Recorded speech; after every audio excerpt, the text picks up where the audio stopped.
Devil's advocates whisper in the hall, where justice wears a mask and truth begins to fall. Every thread they pull, every lie they weave, in the courtroom's dance, who's left to believe? Oh, the devil's in the details, hiding in plain sight, innocent until the gavel steals the light. True crime echoes through the hollow night, fighting injustice with no end. The devil's in the details, hiding in plain sight, innocent until the gavel steals the light. True crime echoes through the hollow night, fighting injustice with no end in sight.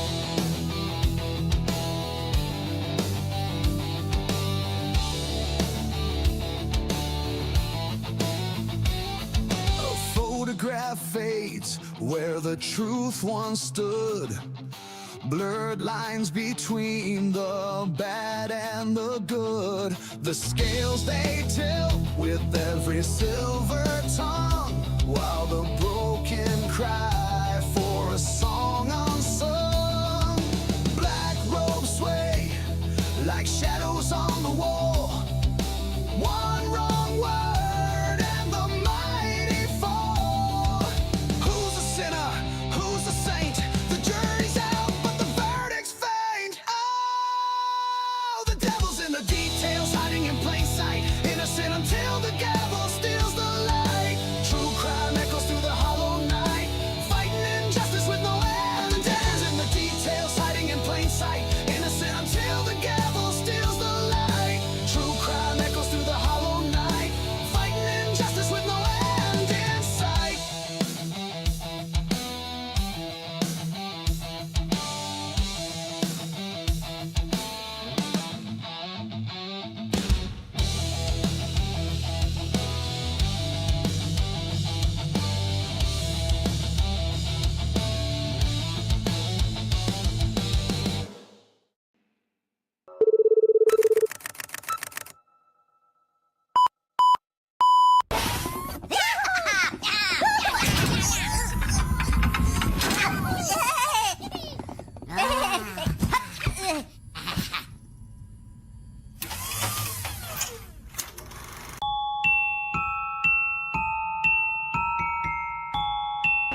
Ladies and gentlemen, do you want to know why I'm here today? It's not because I want to give you a pep talk or because I want to make you feel good about yourselves. No, I'm here to tell you the truth.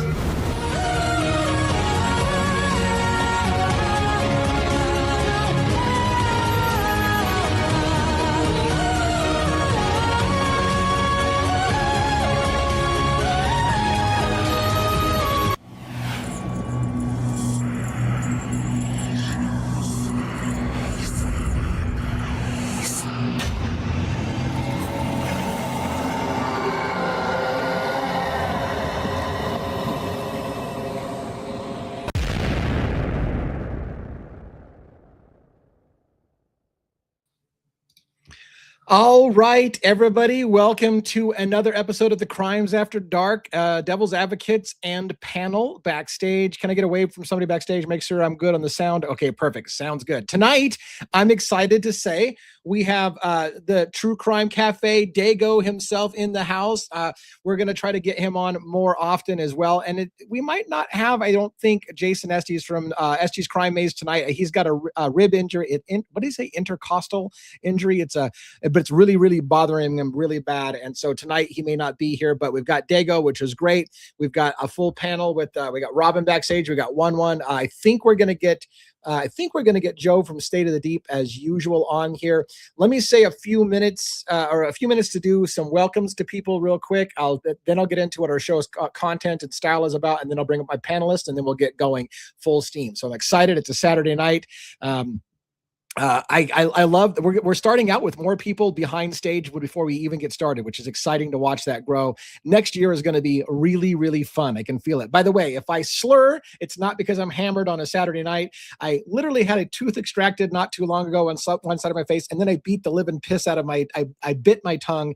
Half my face is like out of commission. So if I slur some words, it's more because half my face is inoperable, as opposed to drinking any kind of drink. So I know that Friday night sometimes I have a little extra, but not tonight. If I slur, it's because I bit the hell out of my tongue. All right, real quick, let's say hi to Essie Michaels, who made it into the show first. Amanda B, welcome to the show. We're going to do a lot with Amanda B. I've got big plans for her next year, so hopefully we can get some Okie Dokie Lisa in the house. I saw a name, by the way. I can't wait till I get to it later. Crime Spy 2024 regular.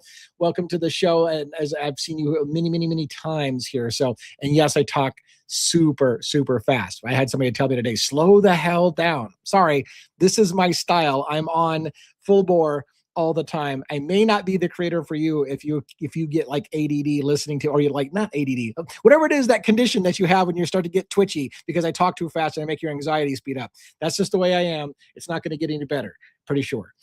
Here for the truth now. Welcome, Daenerys Targaryen. Welcome as well, regulars to the show. I love seeing you guys come in all the time. Becca 1019, or Rochelle Fiscus. Welcome. That's a kind of newer name. Teresa 8793. This is good. And some Michelle F. Welcome as well, and she's a regular as well. Let's see what else. I saw a name down here that kind of excited me. I think it was like the Troubled Ocean, by the way. Troubled Ocean, welcome to the show as well. Good to see you again. Tomboy Charm, Last 24 on the mic. It's a lot of names that I've seen in here before, so it's cool seeing regulars that are hanging out with us like on a regular basis, which is super cool because we talk all the time. And SRB 9936, welcome as well. One of our favorite users on the channel. If you don't know what I'm talking about, you'll get that later. What else? Robin, of course, is backstage. We don't have to mention Robin, even though I saw her name pop up all over here because she's been saying hi to everybody. Seahawks fan 72. That's the name that was cool. Go Hawks, man. The Hawks are looking good heading into the end of the season. Playoffs are assured for them now. Now the question is seeding. So that's super exciting. The Seahawks have had a really big rebuild very, very quickly. So I'm super excited about that. But this is not a football channel, so we'll move past that. But good to see Seahawks fans in here. Even though I've got a Mariner hat and I'm not wearing a I don't have a really cool Seahawks hat. I need to get a cool Seahawks hat. By the way, my wife the other day, it's kind of happening now. My wife was like, you need to pull back from the camera, half your head's cut off. And it turned out my wife actually had her screen scrolled up. And so that it wasn't me. She literally had her screen scrolled up and she was cutting off half my face. And she felt stupid after coming in and interrupting my show to tell me half my face is cut off. And really it was just her not scrolling her. Anyways, one's in the house backstage. I'll introduce the panelists in a second.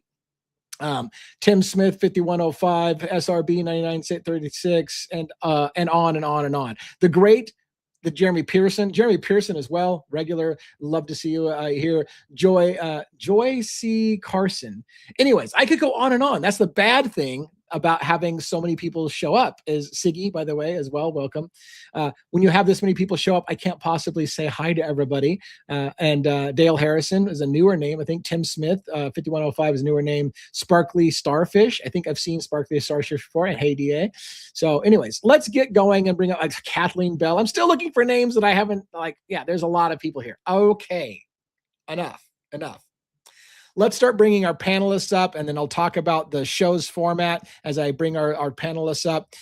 First, let's bring Robin on stage, our assistant producer, co-producer, however we want to say it. It seems like we change your name on a regular basis. Robin, how you doing? I'm doing well, thank you. And welcome to DA's cavalcade cacophony of conversation. Jason wasn't here tonight. I should. You may not have the delivery down as good as Jason Estes, but it's an E for effort, so that's perfect. I love it. It was great. Anything going on in your world today that you want to cover from yesterday that I don't know about, or? No, but I watched your videos today on Richard Allen, and I'm telling you what, That thing's ramping up big time again. Oh man, I can't. Wow. I did Wow. 3 hours of Richard Allen. The first I hour know. was published this morning and it was open to the public. But I did the second half of members only because I wasn't sure how it was going to go. My latest videos, by the way, just for those people who are trying to know, we're trying to move our channel in a slightly different direction because YouTube thinks I'm an Idaho 4 and Idaho 4 only guy. So when I talk about the other cases I follow, like Luigi Mangione or Mickey Steins or I got other people. Charlie Kirk, the Tyler Robinson shooting, all these other cases that I've been following for like the better part of a year. When I talk about them, my viewerships just die because YouTube thinks I'm an Idaho 4 and Idaho 4 only guy, which is not true, even though we usually spend about half of our show talking about Idaho 4 right now. However, we have some training to do on YouTube's algorithm. And so you're going to see some slight changes as we train YouTube to know that we are a true crime channel, not just an Idaho 4 channel. So maybe we'll explain that more in a little bit. But thank you, Robin, for watching those. And like I said, I'm trial ballooning to see if anybody's interested in hearing my opinions on Richard Allen, because I didn't cover it during the trial. Like I didn't even touch Delphi.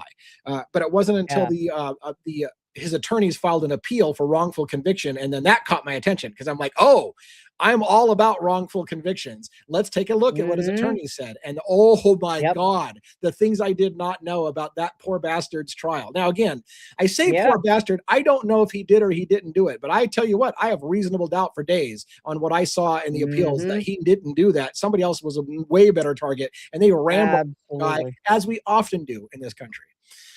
All right, so let's bring Dago up on screen. Even though I'm bringing people up on the order that they kind of presented backstage. So this isn't an order of preference or anything like that. It's just a matter of Dago was next in line, so we'll pull Dago up. Dago, how are you doing tonight? Hey, good to see you guys. Welcome to all the meatballs in the house. I see you all in here. Thank you guys for being here, and everybody else that's here as well. And thank you, Lee and Robin, for having me. It's an honor. Absolutely. And I love it that you told your people where to find you so they can come over and say hi to our channel. And I'll try to make guest appearances on your channel if you will have me over there as well. And I think our communities are a perfect fit for each other. I think there's a lot of dovetailing between I'm sure you have some people who'll be like, DA, or why Dago, why are you going with DA? That guy's not your guy. I'm sure that's gonna happen. I'll be honest with you, Lee. Not one person has said that. They've all been all about this and excited when I said you guys are going to be seeing me, I think, a little more over at the Advocates household over there, and they were all about it. So you're in the right boat, bro. I promise. Yeah, I think so. I think our channels are really suited for each other. So sometimes it's better to go with somebody who's outside of your wheelhouse so that you have your audience can see something different. And I think despite the fact that you and I are so similar, we're also different. So I think it's going to work out great. I think. And I like with what you were saying with Delphi.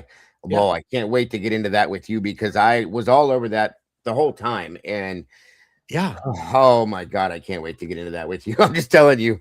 I would love to talk about it tonight. In fact, so let's do that because I'm excited because you're right. I'm going through the same thing you are. Where I'm trying to retrain the algorithm in YouTube to understand that I'm not just an Idaho 4 channel because I have covered so much more. Yeah, absolutely. So retraining. Together we will retrain the algorithm. Spank that algorithm into submission. 100%. All right, let's bring up 1-1. I'm going to remove some graphics and stuff to your guys' lovely faces. 1-1 is our. I can't even sell all that 1-1 does. I keep calling him our resident law enforcement consultant, but that's underselling this guy's tools, right? So yes, 1-1, before you say anything, yes, he is 20 plus years NYPD, still active NYPD, but he cannot represent NYPD. So his opinions and his feelings are not representative of the New York Police Department. However, what a treat it is for a true crime show to have a regular, lieutenant. He's got big responsibilities, trains officers, so he knows the law. He knows how it works on the streets of the biggest city in the United States, biggest police department in the United States, maybe in the world. So yeah, when this guy and by the way, one last time, any of you mother effers out there tell me, come on, 1-1's not NYPD. You guys are a joke. I'm going to kick your ass if you keep saying that. That guy's NYPD, true blue with the blue jacket on. That's right. Thank you for your service, brother. Take it away. Oh, your microphone's off. You're muted. Tonight is lip reading, folks. Yeah. We Can need to you get hear that me? lip reading specialist. Whoops, Yes, There now we we go. can. There we go. Good evening, Dan.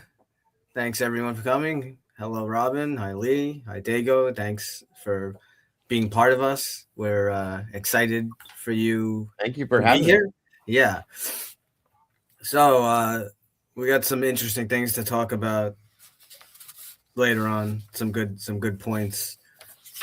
Absolutely.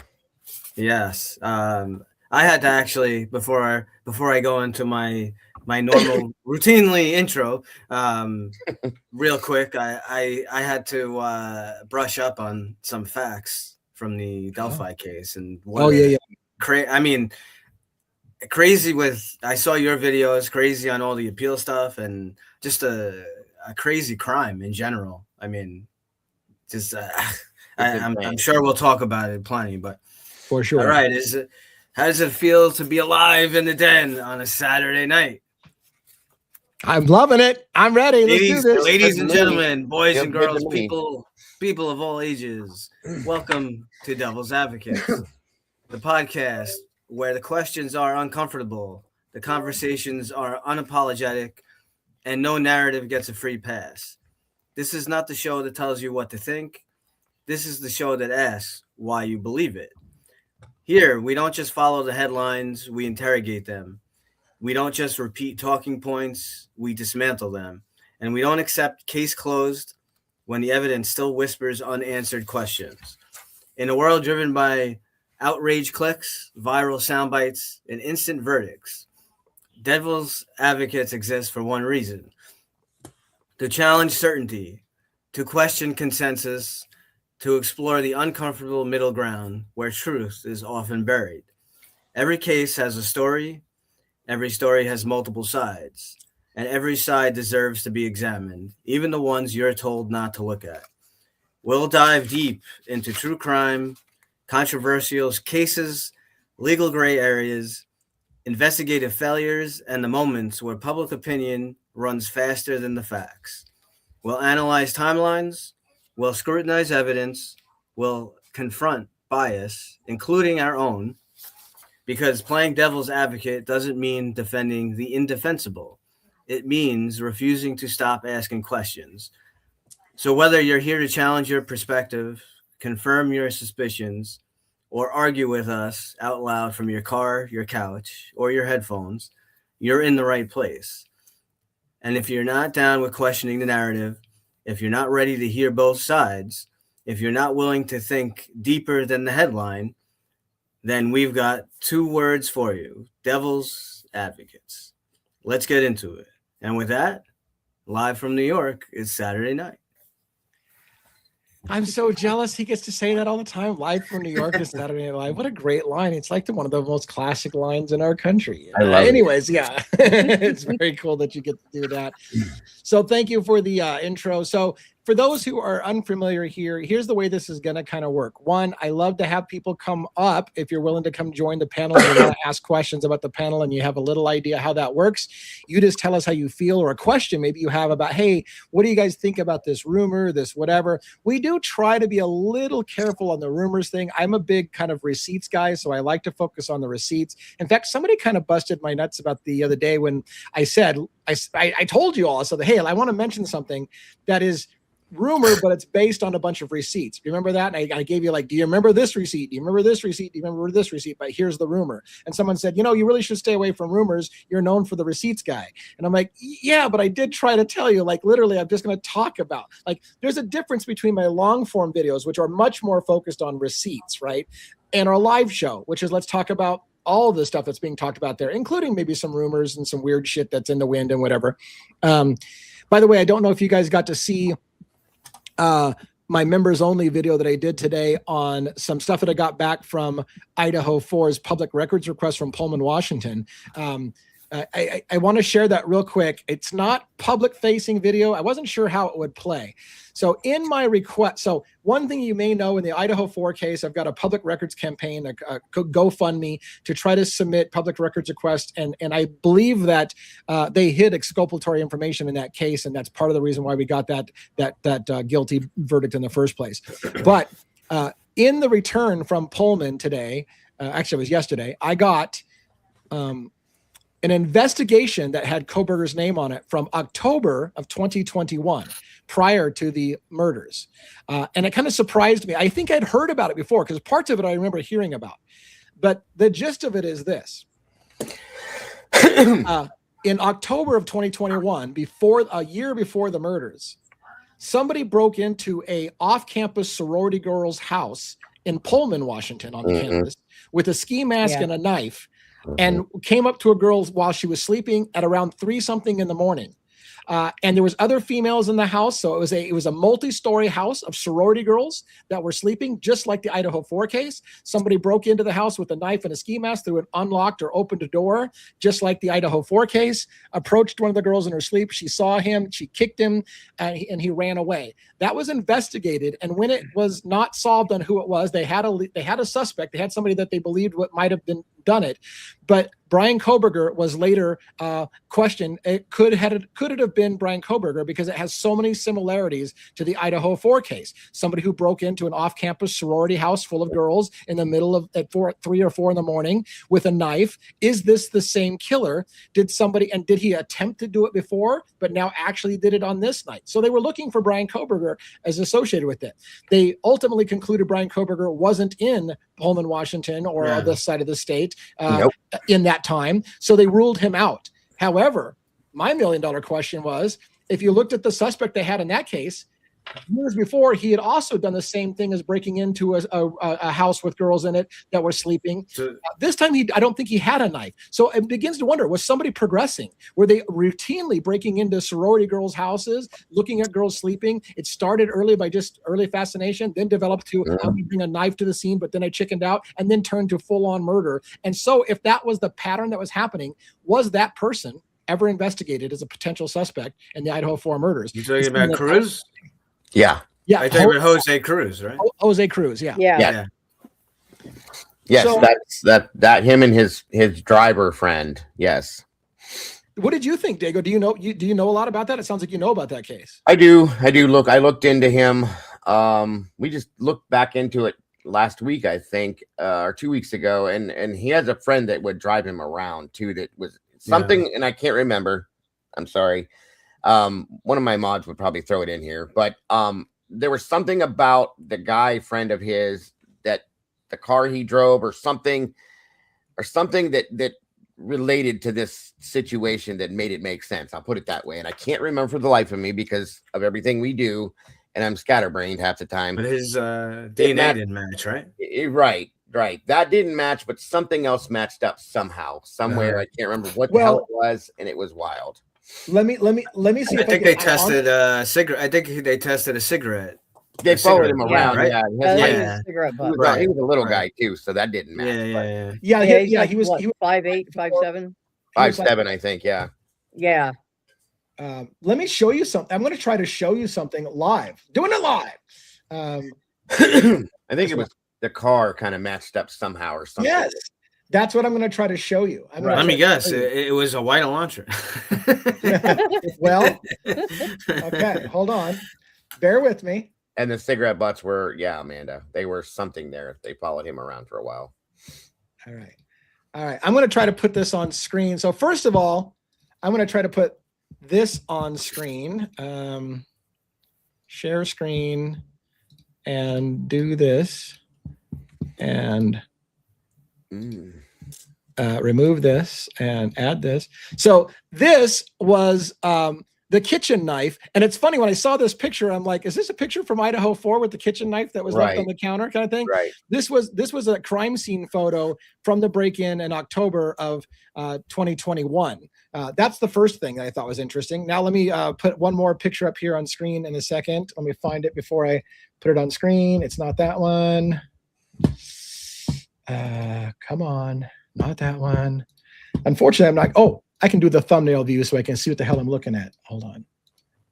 Bear with me that we're doing it live, and when we do it live, I'm not fast. It's all good. It's all good. Oh my gosh. Oh my gosh. Why am I not getting my thumbnails?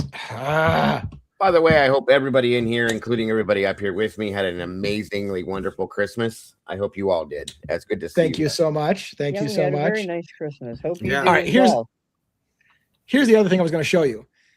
This was a picture taken from the crime scene, and I thought, oh, look, it's a car that's similar to a white Elantra. That's a Subaru. This happens to be a Subaru.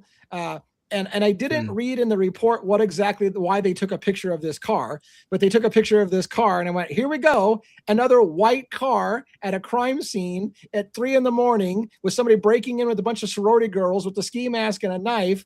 And I'm like, how do you ignore the similarities?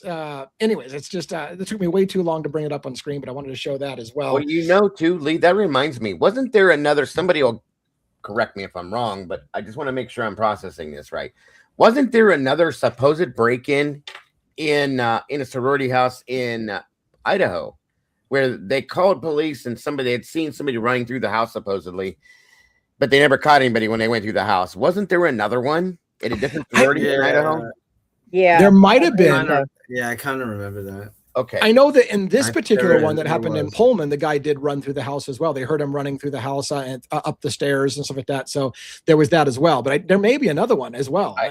That's why I'm saying I'm not 100% sure, but I thought it was in Idaho, not Pullman. So it would have been after, I believe, the October situation happened in Pullman. I'm sorry.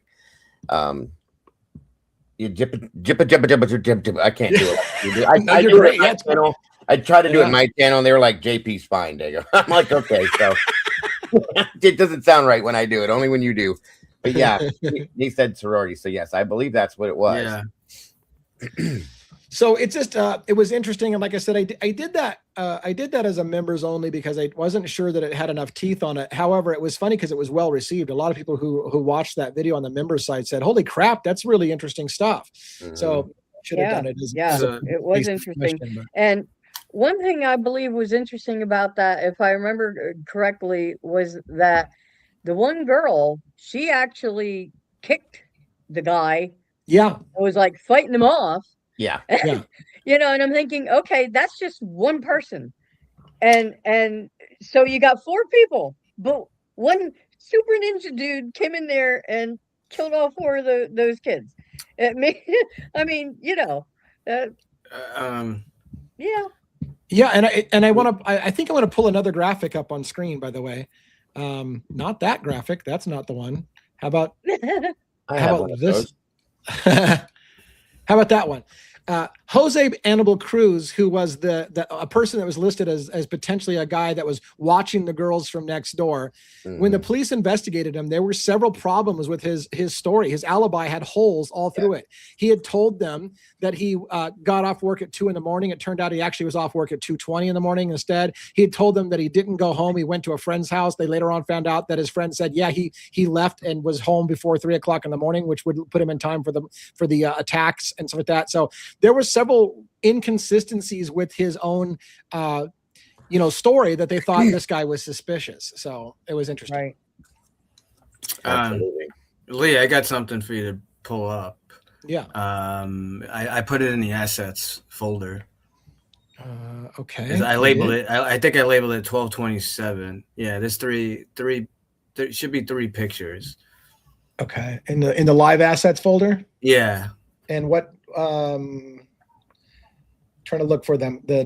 What are they called, or what are the dates? Let's see. Huh? Did you put them just at the root folder of live assets? Yeah. Yeah. No, it's in the root folder. I put it under.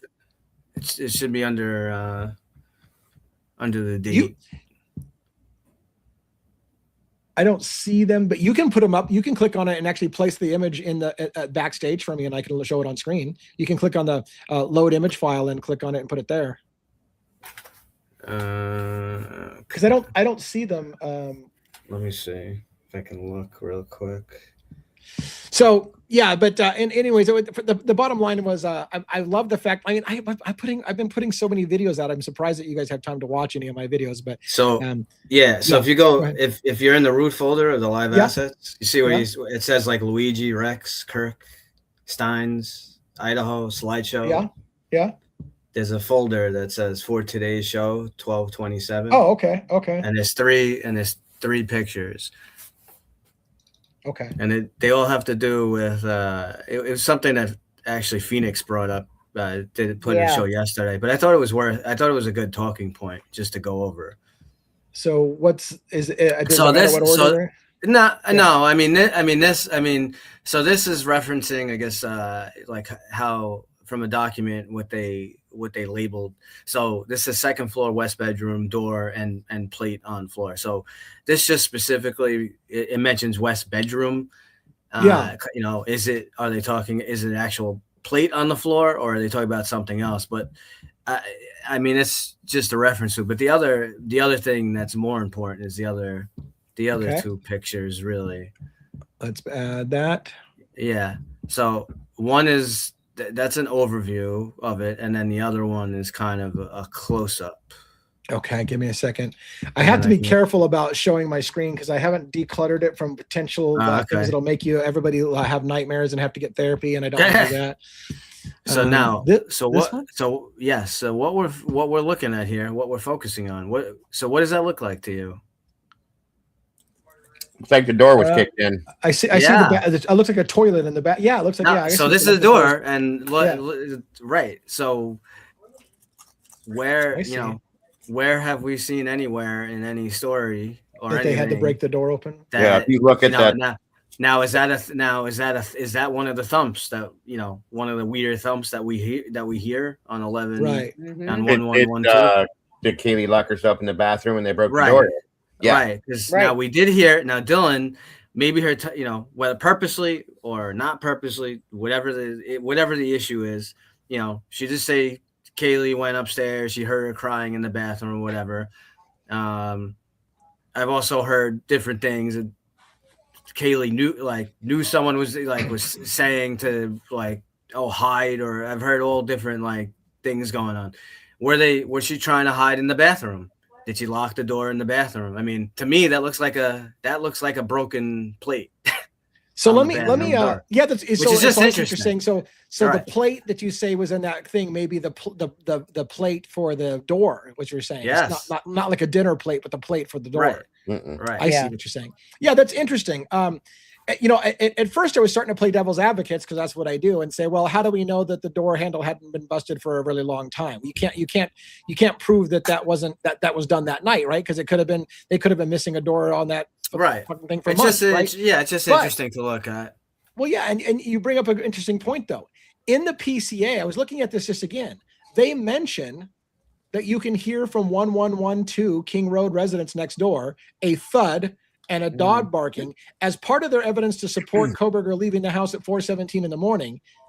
And I find it funny because to this day, people are busting my nuts. DA, you're an idiot. You couldn't hear what's going on at 1122 King residence from that camera. And yet it's in the PCA. It's in the PCA that they literally heard a thud next door and a dog bark. So apparently the police think you can hear 1122 from that place, but I'm an idiot. Okay, so I get all pissed off about people. Well, you should, because if you can hear, we've watched it, I don't know, about 3,000 times now.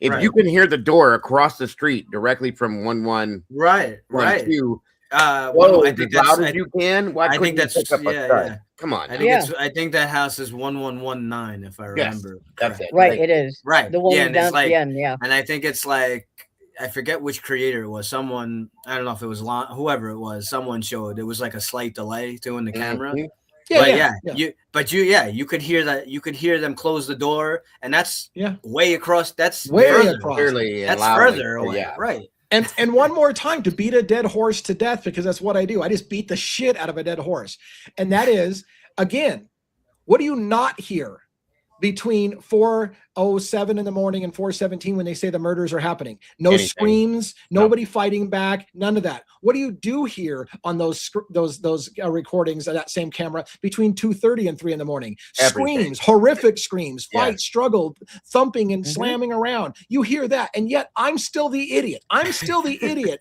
for saying you can't prove that came from the house before. Well, funny because the PCA thinks we can hear a door thud and a dog bark next door, but I'm an idiot because I can hear screaming of people.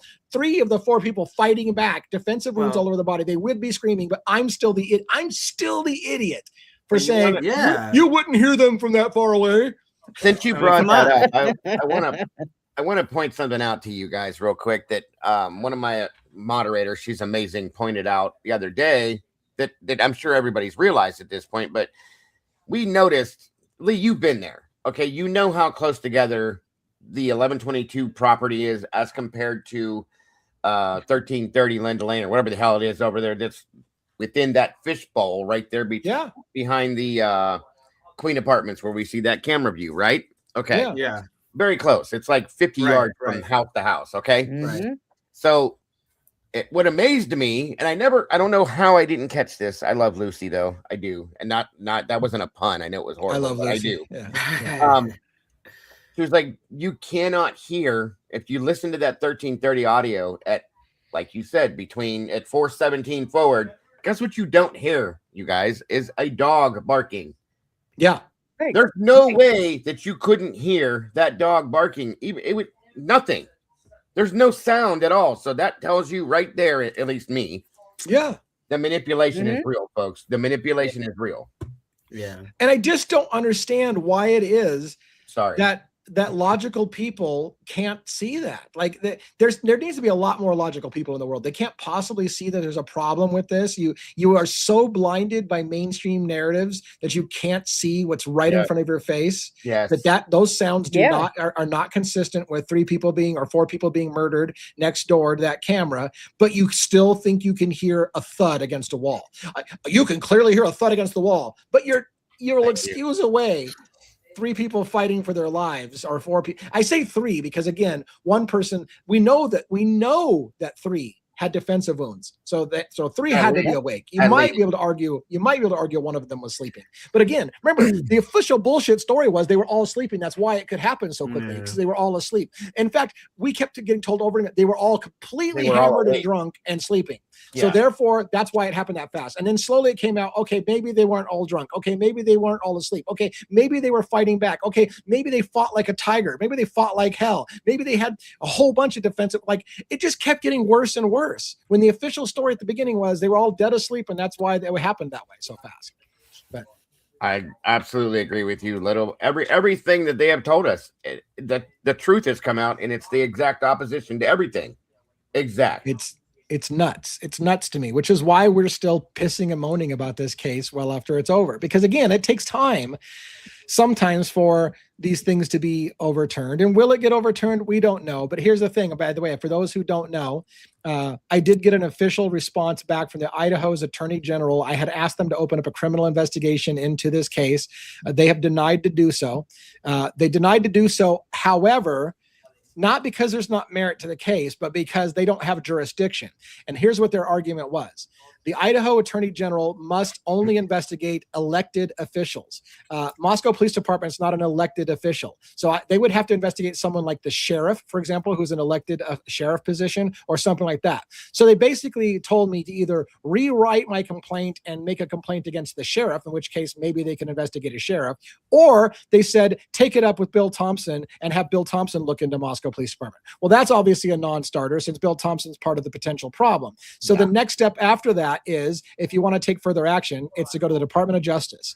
Department of Justice, as a possible civil liberties violation of a fair trial, of somebody's 14th Amendment right to a fair trial. And that's where it goes next. And that's where we're going next. But anyways.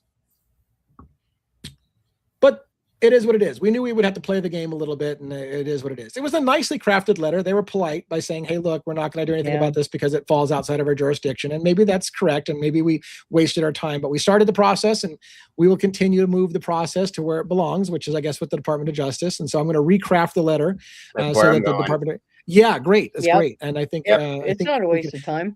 Here's the problem. I don't know how We're you feel learning. about this. I want Dago's opinion on this. Well, I want all of your opinions, not just Dago's, but Dago's not on here all the time.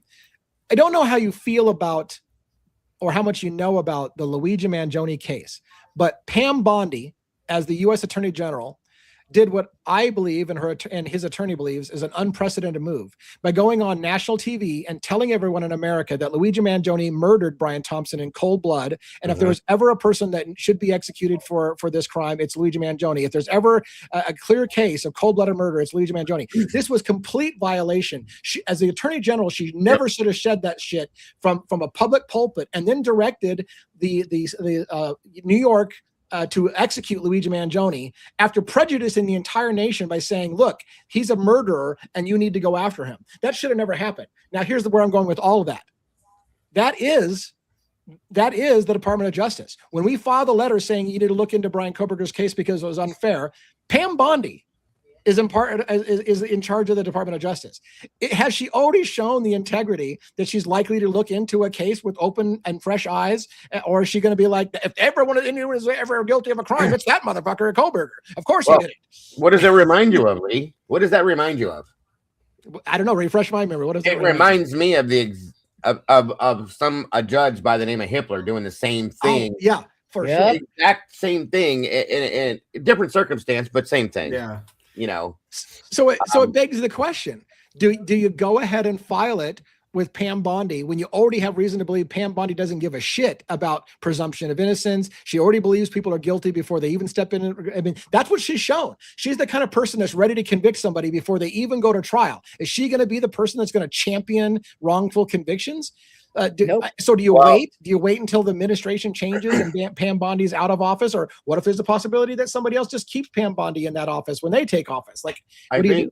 I think that one could probably attest to this, being a police officer and knowing that police officers have always stated, make sure you file a report, that way it's on file. Okay. So in turn, in every circumstance, that way, if it happens again, it's already on file. This is what I've always known. That's what we're going to do. Right. Yes. If we file this and we do what we do, it's already been done. So if it comes back around and we get the chance to go back at it, it's already been there. It's already there. And they're going to see the fact that it was ignored. That makes it stronger, in my opinion, it's second time around. And if it happens, 100% with you on that. File it now. And if they ignore it, wait for the next administration and remind them this administration had a habit of looking the other way. So somebody had a question for one because they're an NYPD officer. Can we get that question up? Is there a follow-on question? I also see this guy too is also. I was just wondering why an active NYPD officer is creating clip TikTok channels and YouTube channels in the name of surviving roommates who has not been charged in these crimes. Wow. I believe to work in Idaho. Yeah. Yeah.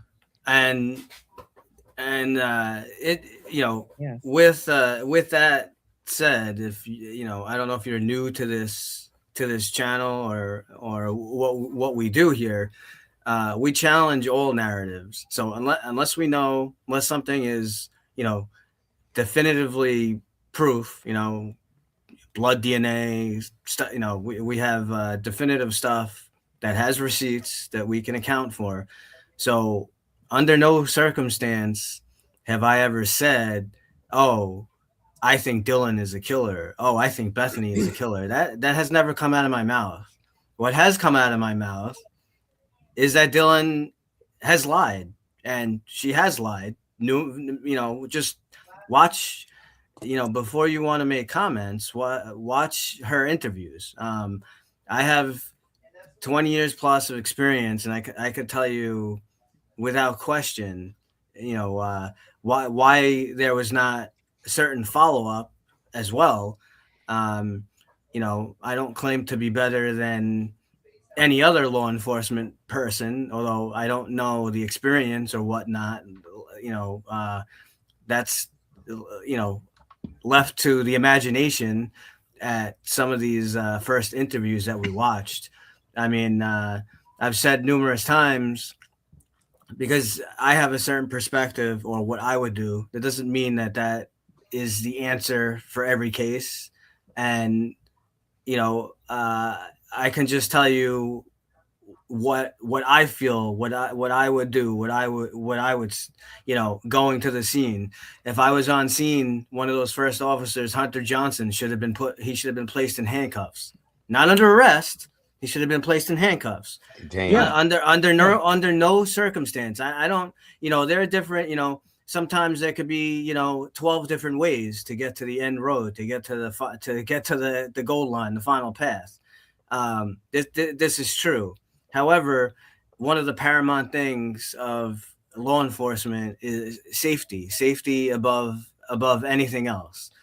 I don't see any training that anyone would get where you would allow someone with a knife to lead you around a house. You don't know this person, so you got that. And then obviously back to Dylan and Bethany. I mean, they've been suspect from the very beginning, and then when we actually got to hear their interviews and see them on body camera, some of the redactions and whatever, they're clearly all over the place. And the fact that the 8, 9, 10 hour delay, that is not a common trait of usual behavior.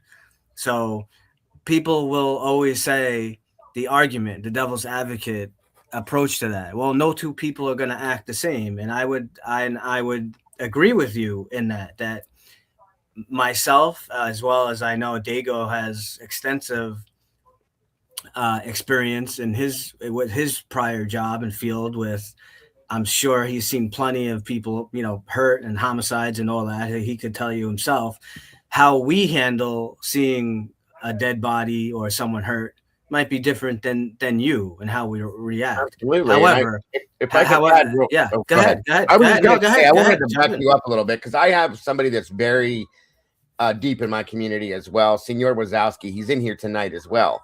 Is a retired Baltimore City police officer that has done exactly some of the same things and said the same things you have, that is going against the grain, that is firing away at the establishment right now as a retired officer. So I can't understand anybody saying a police officer wouldn't do this. This man did doing the same things.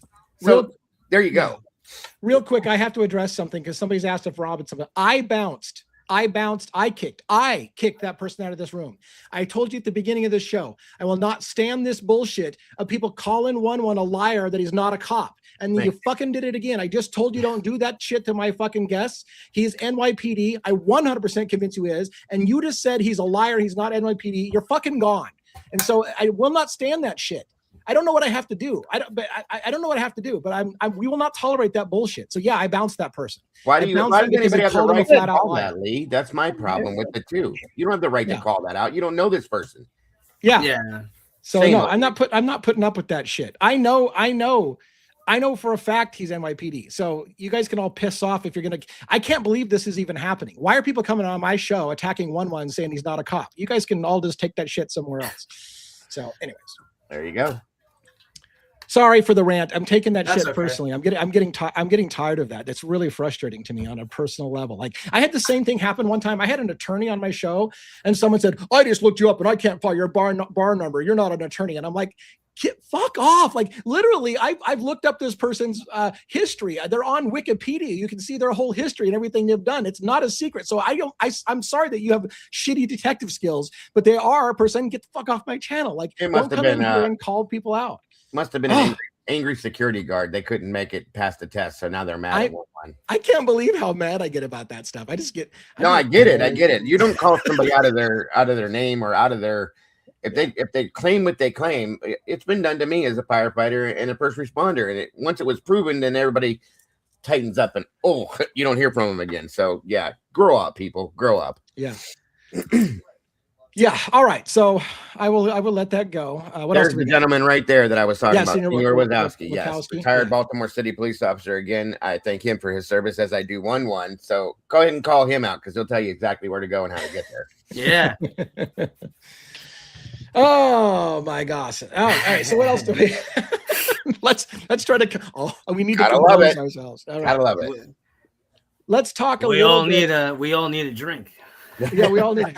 I need a drink before this show. I gotta go get my wine. I'll have a Yeah. A shot of my coffee. While you're here, Dago, let's talk a little bit about the fact that I'm really late. I'm really late to the Delphi case. Sure. I'm going to preface a couple things, and then I want you to tell me, because you've been at the Delphi case much longer, right? So let me tell you where I came at it. First of all, I didn't start the YouTube channel until after he was convicted of this crime, right? And so, and people told me, you need to relook at this. This case isn't over. And I'm like, well, again, kind of like I did with the Koberger case. At the point that they get convicted, there's not much left you can do. So I just kind of like, well, I'm way too late to the game. I didn't follow it. So I will tell you this. I watched plenty of they showed some of those interrogations with him in the interrogation room, and he felt genuine to me when I watched it, saying, I don't know why I don't know why you're saying this happened. It wasn't me. I can't explain why there's a bullet there, but it's not my bullet, I'll tell you that. And he looked genuine to me. But then, to my surprise, he feels genuine. He vibes. I don't, if anybody gets that, I don't know how to explain it, but he always came in off his own volition to help. And they locked him down right away. He vibes genuine. I agree with you wholeheartedly on that. Right. And so, and the other mistake that I made in the case was when I heard that that he was being maybe roughed up, or he was under the supervision of guards who were literally part of this Odin kind of thing. I thought to myself, there's no way that's real. Like that can't be real, right? That's what I thought. They can't be real. It is. Now I looked at the appeal, and oh my God, I didn't know that investigators were looking into that to the Odinist clan from day one, that the FBI came in and said that they believed that there was evidence that it was a ritualistic, Norse kind of ritual. And I was like, oh my God, like I never took it seriously, but I should have. Yeah. So, well, one of the first three officers that stuck to the Odinism thing in the beginning was murdered. Lee murdered. Oh my God! Absolutely, Oh my God. I swear to God, yeah? right in front of the courthouse, he was shot to death. Okay, By who? That's insane. A CO. It was it used to be a prison guard. He was murdered by this guy. Shot to death right there, coming out of the courthouse or whatever the hell it was. I can't remember exactly. Don't give me. I'll get the details for you. But he's dead. Oh my God! There were three original officers that stuck to the Odinism theory and kept going with it. And I can't think of his name, and shame on me for that. It's been a minute since I've been in it, but yeah, he was shot and killed, 100%. Wow. Thank, by the way, for the Michelle Rowe who gave us a gift tonight. Thank you so much for the gift. Thank you for pinning that too, Robin, so I didn't miss it. I appreciate that very much. That's unbelievable. That's unbelievable. When people start dying in cases, and in what you're talking about, being shot on the steps of a courthouse or something like that, come on. Like, how do you... Just so you know, one of the CEOs in the, I can't think of the place it was, that Alan was being held and I believe tortured, of course. The man he had patches on his uniform. Now, guys, I have a brother-in-law that's a prison guard. He's not allowed to have facial hair, let alone a patch that says Odinism or Hail to Odin or whatever the hell it said on it. And when they told him to remove it, he went and got a tattoo on his face that had the same damn thing on it. What? Oh my God. Like, what planet do we live on? Dude, and from what I understand, two of the really, really good, it looked that way to me.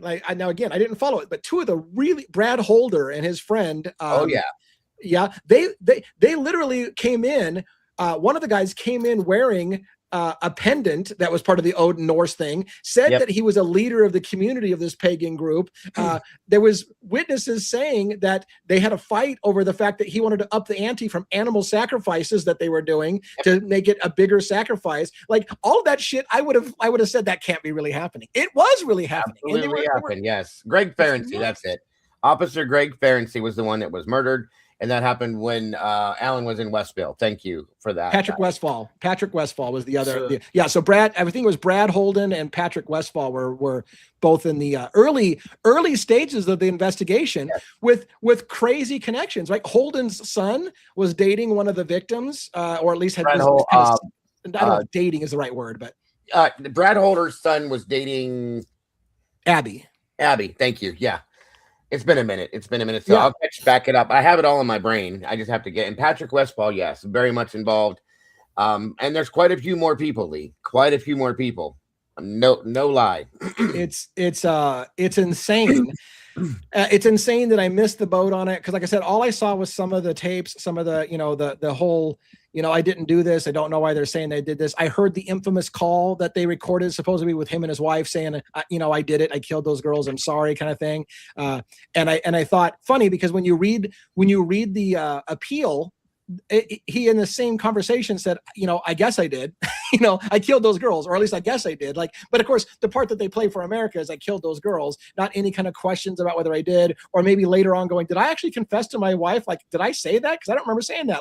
Like the guy's literally got some mental problems going on from the treatment that he had in solitary confinement. Yes. But yet, of course, they take the moment and say that he was completely lucid and of sane mind when he said, I did it. And that's what they used to convict in 130 years in prison. And take that into effect and say that's what happened. But also envision this, sir, that he's standing there talking to his mother with a guard on this side and a guard on this side saying, you make sure you tell her the truth here now, Richard. Thank you. Yeah. And because every time the man would see his attorney, the first thing he would ask, is my family okay? Is my daughter okay? Is my wife okay? Is this okay? Is that okay? Every damn time. Because I'm telling you, I wasn't there. I don't know. But I would bet everything I own that the man was threatened daily. He was abused. We know that already. There was an inmate. Now tell me something here. An inmate in the same prison that went and wrote a letter and said, this is going on, that's going on, this is going on, that's going on. What would somebody that's in prison already have to gain from coming out and telling the truth about these things other than absolute horrific attention that he could get from the other guards? They would beat the hell out of him. They would ruin him. Yeah. So he's not going to gain anything from this, right? So he did that. He absolutely wrote a letter and said that Richard Allen was being tormented, starved, this, that, everything else, abused day after day after day. There's nothing to gain from this except horrible attention. And he did it anyway. So. And I just don't understand. This is, I know. Oh, sorry, one. I know you want to. I just had a quick question because I'm trying to. I started watching some documentaries and stuff on the case to brush up on all of it. So I know you said you did deep analysis into this case already. So the video, what was it that Libby had on her phone? Like she made of the bridge guy. Oh, the bridge guy. Now. I know Richard said he was there. Did they ever? I didn't get to the part. Did they ever was there a confirmation? Did he say that was him in the bridge, or it's not him, or Richard Allen? So Richard Allen is 5'6". Okay. Okay. Bridge so he said he was there, right? But not. But that's not him. In the area He was in the area. Okay. Yeah. Okay. He never said anything about the bridge, but Richard Allen is a little dude, 5'6". The guy on the bridge, and I'll tell you straight out of the gate who I think it's Ron Logan. I'll just tell you that now, right up front. But the guy on the bridge is 5'10", between 5'10" and 5'6". There's no way in hell that it's Richard Allen. Not even close. Okay. Right. And the voice, if you listen to the voice, first of all, I think those are two different tracks, but the voice, I do believe, sounds to me like Logan as well, as looking at him, the walk and everything. That's who I think it is. So, and there was trickery done with it as well. For example, as they pointed out in the appeal, not one eyewitness said they saw Richard Allen there. They said they saw the guy that was in the bridge video there, but they didn't say that was Richard Allen. They didn't make the connection between the two. In fact, the eyewitness who gave the description of what the guy looks like had him as a 20-year-old with poofy brown hair. Complete does not fit the description of him. And then later on changed their story. Somebody said that they saw him in a tan coat that was muddy. Right. By the time trial came around, it turned into a blue coat that was muddy and had blood on it. The whole thing was just ramrodded. It was ridiculous. And that secondary picture of the younger guy with the curly hair that they showed, they didn't even release that for years. They had that buried for some reason. And then all of a sudden, poof, there's this picture. And it's like, well, where was that at? Right along with everything else, it was buried. Okay. Buried on purpose, in my opinion. And this person's question, I want to handle this carefully. I don't highlight that. I don't want to attack this person. I want to use it as an example. People who have the attitude, well, if he wasn't guilty, then how'd they convict him? This is the part that I think people don't understand. of how bad and broken our system is. I can give an answer. They force confessions. They get people to change their testimony to corroborate the story that they want to do, which is what happened. It's exactly what we're talking about. Somebody that came in and said 10 out of 10, he looks like this guy with poofy brown hair, 20-year-old, and then later on changes their opinion. After multiple times saying 10 out of 10, that is a perfect picture. That's exactly what that guy looked like. Richard Allen looks nothing like it. Oh, he was wearing a tan coat. Okay, later on, I'll say he's wearing a blue coat. Changing testimony to get the conviction. It happens all the time. So again, I'm not meaning to attack you, but the attitude people have of, well, if he wasn't guilty, then how'd they convict him?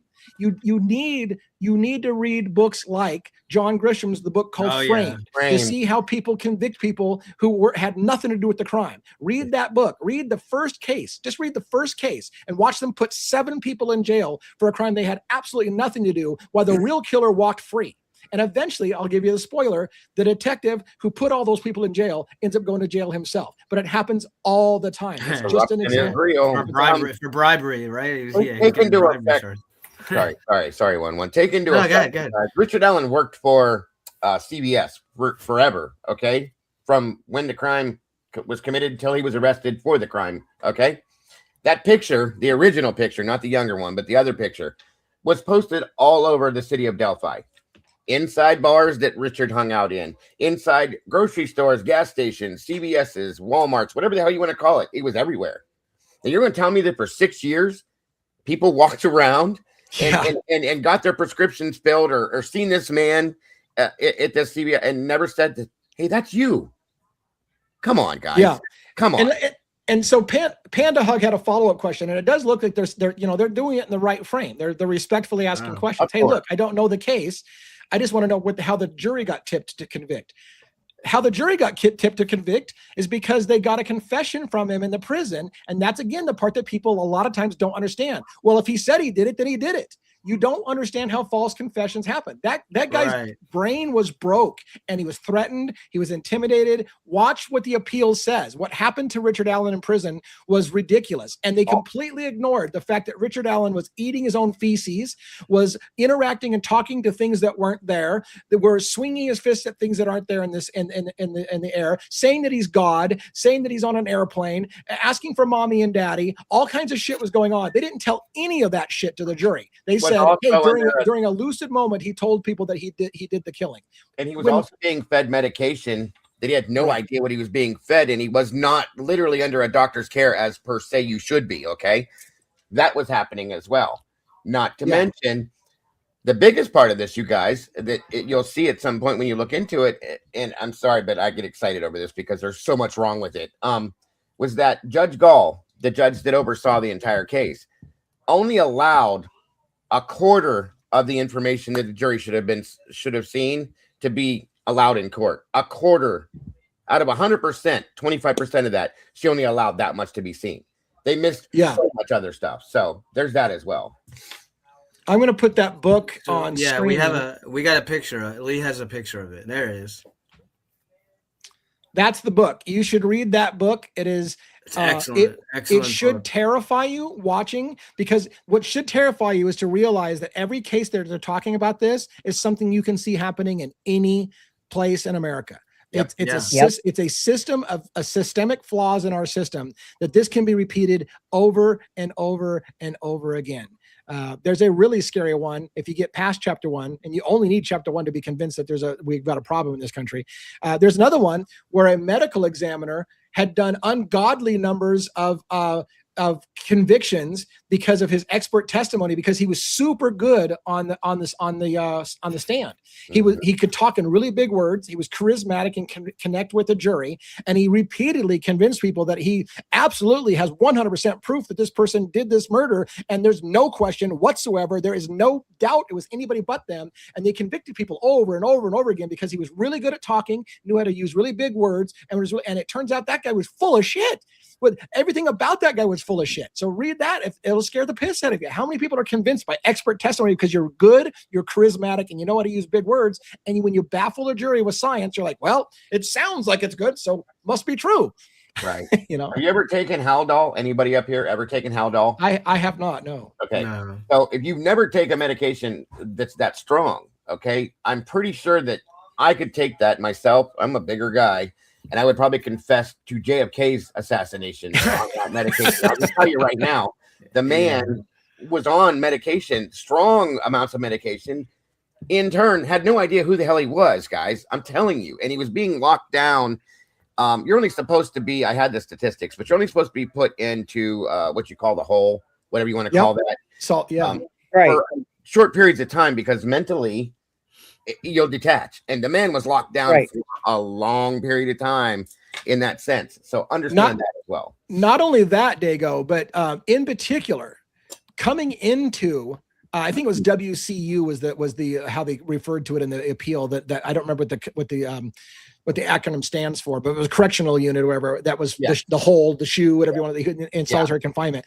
He had been diagnosed. He had been diagnosed with depression. What was the massive depression disorder? It wasn't massive, but major depressive disorder. Major depressive disorder. Their own policies say you cannot keep someone in solitary confinement that has major depressive disorder for more than 30 days. Yep. They kept him in there for 13 months, a year and a month. They kept him in the hole in solitary confinement for a guy who was already diagnosed with major depressive disorder. That would break normal people, much less somebody who already suffers with depression, given Haldol, all kinds of things. They left the lights on 24/7. I've seen that's true. That's in chat too. For that period of time, there was no darkness. It was nothing but that nonstop. He couldn't rest. His mind couldn't rest. Yeah. And, as someone, I'm bipolar, and so I'm on meds for that. And when, Dago, you're talking about him, Rick not being on any kind or having a doctor. So no one was prescribing him anything. And when you suddenly take away a person's medication, believe me, I know if I have missed a dose. So I can't even imagine being stuck in a hole and not having my meds that I rely on every single day. For a year. You're talking, seizures and hallucinations. I mean, it's just a year, Robin. A year. This man was locked in this area with absolute horrific situational stuff. Let me address this issue. It's a question that somebody asked, and I'm gonna read it the way I hear it in my mind. So he was in prison before being convicted? Yes. He was sent, yeah. Oh, sorry. Here's the thing. Yeah. Here's the thing. One of the problems I have really with our system fundamentally is we believe in the presumption of innocence. The presumption. You were to be granted the presumption of innocence, but in certain circumstances, in a lot of circumstances, a person is allowed to be held in detention, treated essentially as if they've already committed the crime that they're presumed to be innocent of. Yes. It's a flaw in our system in the first place.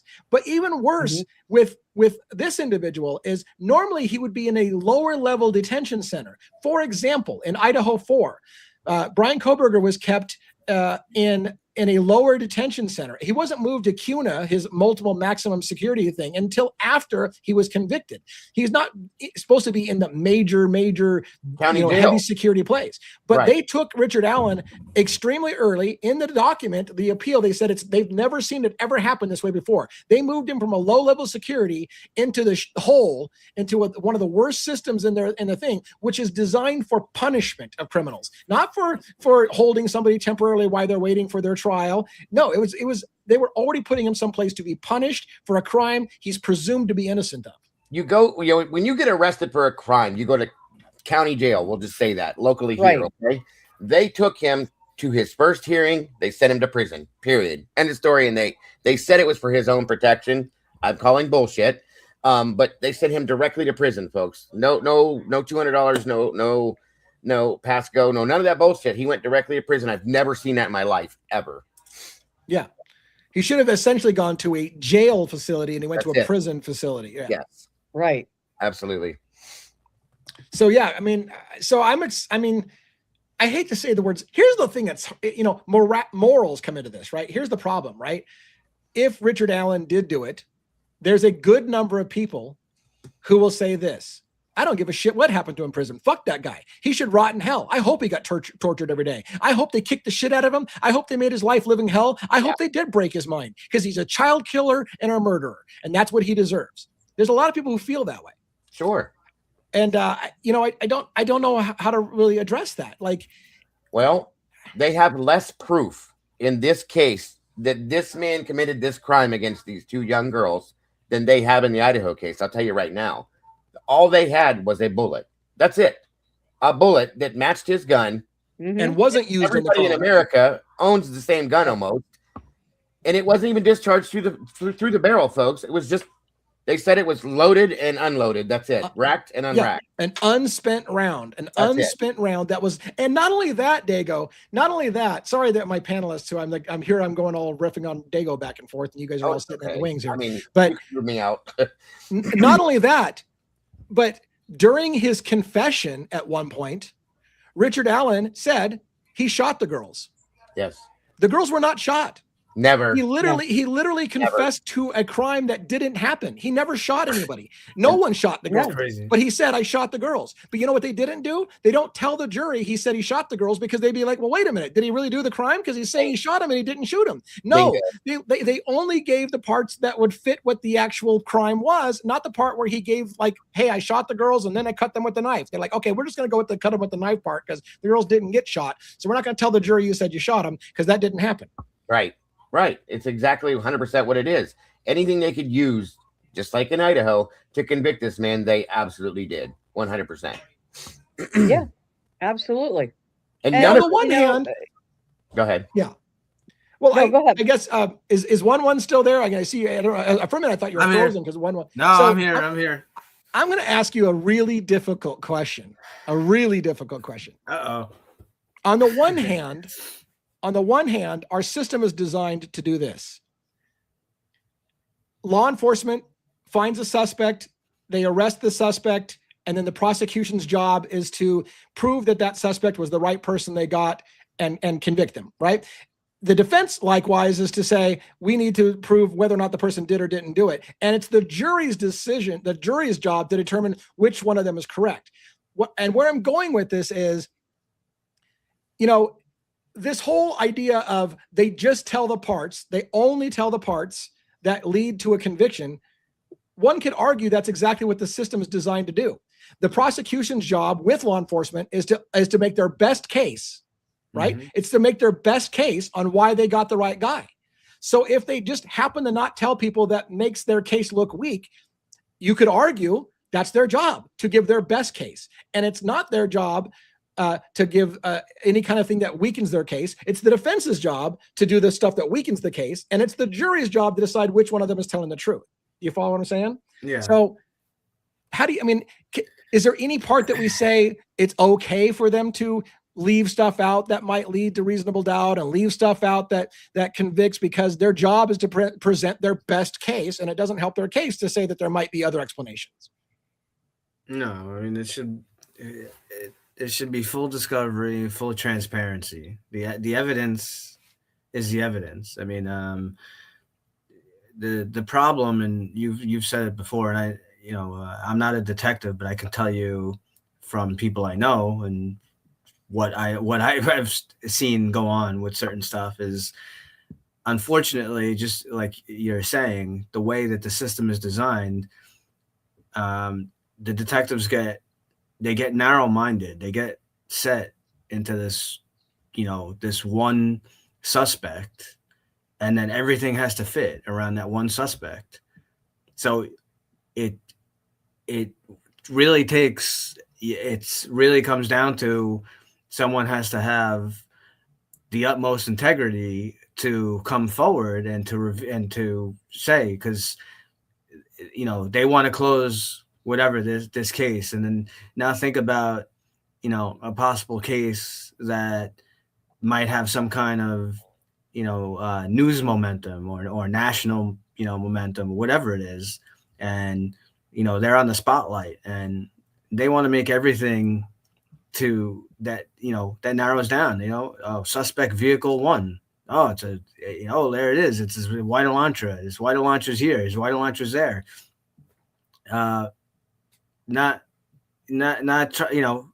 getting away from the fact that I'm sure Bill Thompson, and I bet you anything, Bill Thompson and whoever else, I would put money on it. They know that Koberger doesn't have fog lights on his car. They know Yeah. that, but they still pushed it, right, to get the, use this to get the PCA. It's the ends don't justify the means. It really comes down to the individual.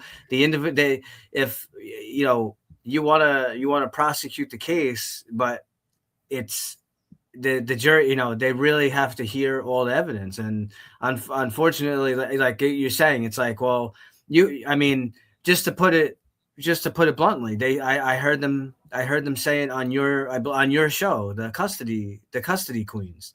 They said when you're in trial, it's like playing a game. You have to be better at the game. Yeah, and here's the thing. That's what it is.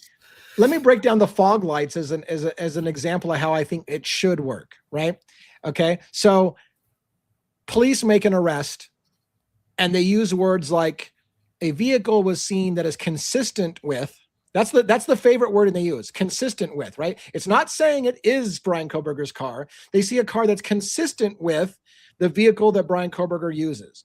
And like you said, maybe at some point they found out, well, shit, this car has fog lights and Koberger's car doesn't have fog lights. They're still allowed to say the reason we made the arrest is because we saw a car that was consistent with the description given by Brian Koberger. But they might know, for example, that it didn't have fog lights at some point. But they would argue it's not our job to tell the defense that part. They better find that out themselves. So they just go, okay, look, we're just going to not mention to the defense that we already know there's a glaring hole in this whole thing. It's just consistent. But if they look hard enough, they're going to see that car had fog lights. But that's not our job to tell them that. And that's their attitude. It's not our job to tell the defense that's the defense's job.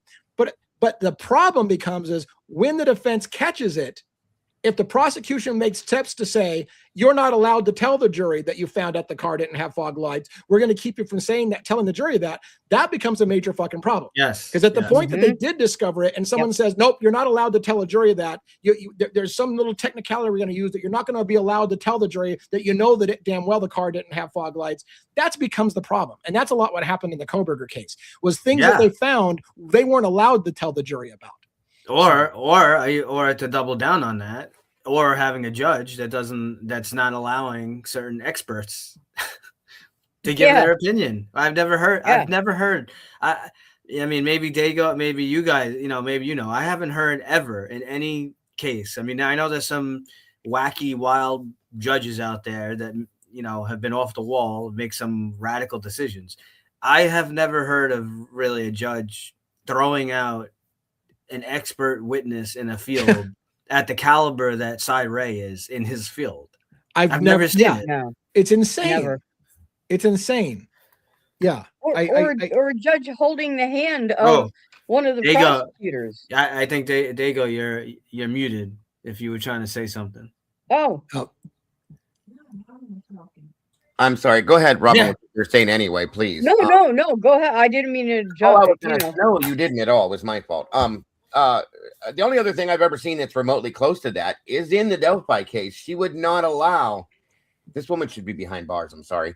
She would not allow a third-party defense. She would not allow you to speak the word Odinism in her courtroom or you'd have been tossed and held in contempt. She would not allow anything in regards to anything like that at all. Not even close. Not even Do close. you remember an allegation? I heard this. I don't know the details, Dago, so maybe you do. Didn't that judge dismiss his attorneys and replace the attorneys for his defense with somebody that she knew? Yes, she blackmailed Rosie and Baldwin, his attorneys, the defense team, into recusing themselves. Okay, they walked into the courtroom that day. I'll still never forget this. She already had this plan, and they went into her the judge's quarters, whatever the hell you call that, to have this meeting, and in walks multiple police officers, and you want to talk about intimidation factor, and they sat down in the courtroom. They come out, and she says, well, due to unforeseen circumstances, Mr. Baldwin and Mr. Rosie are going to be recusing themselves as the defense team for Mr. Allen. And we were all like, what? And then she goes to Facebook, which I'm glad she did with the one attorney because he ended up being helpful, in my opinion. I can't think of his name, but these were both the two attorneys that she brought on board were friends of hers. Okay. on Facebook. You can see it on there. It's crazy. Anyway, and she appoints them as his defense team. These are people she was friends with, people she knew, you guys. It's insane. I've never seen anything like it in my life. But she basically blackmailed them and said, if you don't do this, this is what's going to happen. And she related back to a situation where there was a leak done, which again is another whole crazy story. A leak came out of the photographs of the crime scene photos of the girls. And in that situation, somebody involved in that took their own life as well. So that's another person that died in this case that didn't have to. Oh my God, dude! I swear to God. I swear to God. This case? Real. William Labrado, that was him. Okay. And Wow. The other attorney was Scremin. Thank you, redacted. Anyway, yeah, this happened. There was a leak that came out of the crime scene photos of Abby and Libby. It was horrifying. And the middleman, I'll call him that. The middleman took his own life at the end of the situation. It was horrifying, unbelievable. I've never seen this in my life. So, I mean, this kind of level of corruption, when you have a judge that looks like they're corrupt and the whole system's corrupt, what is the likelihood? I mean, even if we get an overturned conviction, one, in his case, his mind may be broken forever. That he may never ever be the human being that he was. So there'll be no justice for Richard Allen.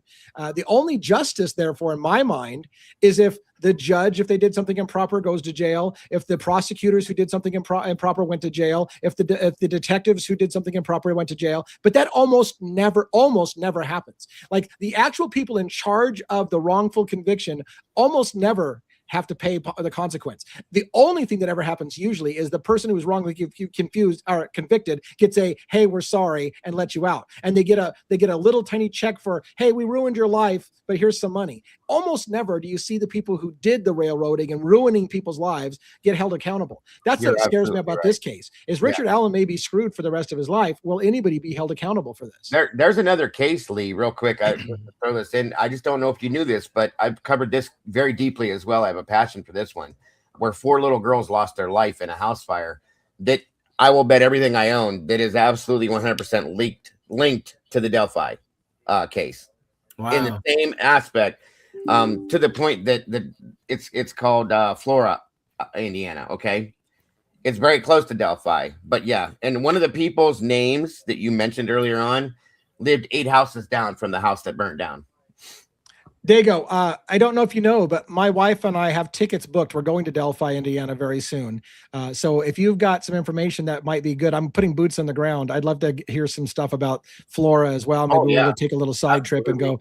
We're going to be out there very soon. So I will absolutely. If you're on the ground, I'll stream you live while you're there, my friend. Yeah, I appreciate that. And I did kick another person out one. Another person said you're a liar, you're not LAPD, so I kicked their ass out too. Like, we'll do this all day. I'll do this all day. Grow up, people. That shit. Good Lord. All right, we won't rant about it. I've already done enough ranting, but I'll kick you out all day long if you keep doing that crap. Anyways, that case is crazy. The Idaho 4 case is crazy. Now we have 2 cases that are just monstrous cases as far as what looks like really shitty trials by corrupt judges. It looks like, again, I have to be careful because, accusing people of being a corrupt judge is sketchy, but how else does it looks like? If it looks like a duck and it quacks like a duck, it's kind of probably a duck. That's just a duck. Yes, sir. So, that's what I asked you the other day. I said, is this becoming the norm now? I mean, are we going to go back to being black and white, cut and dry cases, or are we going to have to deal with this kind of shit from here forward? And I think what you just said is the crux of what my channel is about, right? I have come to believe that we have a systemic problem in our country with the way that we do trials and policing and stuff like that. And I think we need some overhaul or reform. We need some judicial reform in this country. And granted, it's not going to happen overnight, but squeaky people who are intelligent and can tell people where the problems are, maybe we can say, look, we need some fucking reform in this country. Our judicial system is broken. The way that we do things, the way we get such high level of convictions by overcharging people and pleading out 99% of all the stuff so that it doesn't go to trial and it ends up in a plea deal probably is a problem for a country that believes in the presumption of innocence until proven guilty. I don't even understand how we can have those 2 statements. You're going to tell people you presume people are innocent and then convict most people and get plea deals on the way out. Like it's ridiculous. I think they need to have a committee hearing or something like that, a Senate hearing on pulling down the Constitution and going over it again to remind the world what the hell it's about. You know what I'm saying? Because they seem to forgot what the fuck it is. Yes, they forgot what it is. A problem with the media too. So all bad. We've lost the art, and that's why I'm part of this channel. I fully support, what Lee is trying to do and his boots on the ground, and he brings his wife or whoever goes with him. The investigative journalism part that we're actually missing that. It's sort of like a lost art, and it's gone. Maybe Lee and you guys are able to bring it back, because I don't see the investigative journalism from people have, you're always going to have different tastes, and certain people you like and maybe you don't like how they talk or whatever. I fail to see the investigative journalism in Nancy Grace, Brian Etten, and whatever Banfield, whatever her name is. Yeah, they don't investigate anything. They're giving talking points, and I mean, it's a TV show. I almost fell off my chair when I'm pretty sure it was Brian Etten said that it was. I know it's like over a year ago now, where he was saying this whole big thing where Kohlberger may be some kind of master dog trainer, and when they let Murphy out in the yard, I'm like, are you fucking kidding me? Yeah, he was stalking the girl, he was stalking the house, and every time, so that when he went in, he's giving a doggy treat. That's why there's no barking, and when he first goes in, there's no Murphy doesn't bark because he knew him. I was like, how does he come up with this nonsense? Anything that it's scripted. They have writers. It's a TV fucking show anymore. It's not news anymore. Yeah. I yelled at mainstream media. I gave myself a headache. I was yelling at the screen so much during my rant on the Richard Allen thing when I said, as an example, during the trial of Ben Fields, a deputy in Kentucky, for allegations of sexually abusing women and forcing them into sex in exchange for getting off their ankle monitors, one of the girls who files the lawsuit against him just dies. Yep. And literally mainstream media won't touch it with a 10-foot pole. They won't even ask the question, how did she die? And I called them out. I'm like, you fucking cowards. Like, how the fuck are you not asking, how did she die? Ask the question. I can't believe you are so cowardice. You won't even ask the question, how did she die? And then tell America, hey, by the way, don't worry about it. She died in a car accident that clearly had no signs of foul play. Just tell us. But they won't, because they're cowards. They don't even attempt to look into the truth. They won't even look off script one. And it's not you're right, one. It is not investigative reporting. Right. Kathy's Indie Zone said this one time on her live. She said that she considered us, like Lee and myself and all these creators, to be independent reporters. Okay. Right. She calls us independent reporters and investigators, which is what we do. Are going to start solving more cases than law enforcement does, and or any kind of true investigative reporters, because they don't do it anymore. This is what we do full-heartedly, and I'm proud to say that that's 100% why I'm here. And we'll see, because they're now, if you haven't noticed, these scum, I call it, mainstream media channels have gone as far as to try to jump on board with us to be able to run. Skeletor has started her own channel now. I'm sorry, Ashley Banfield. I forget I'm not on my channel.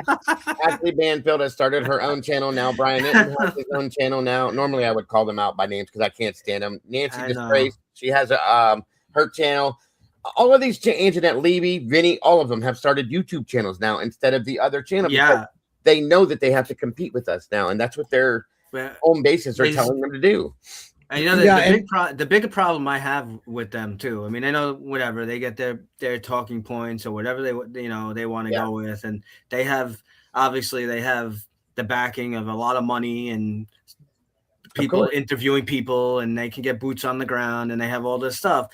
What annoys me is that when they, so for instance, like Nancy, comes out and she'll say a whole thing like, oh, can you believe Brian Kohlberger?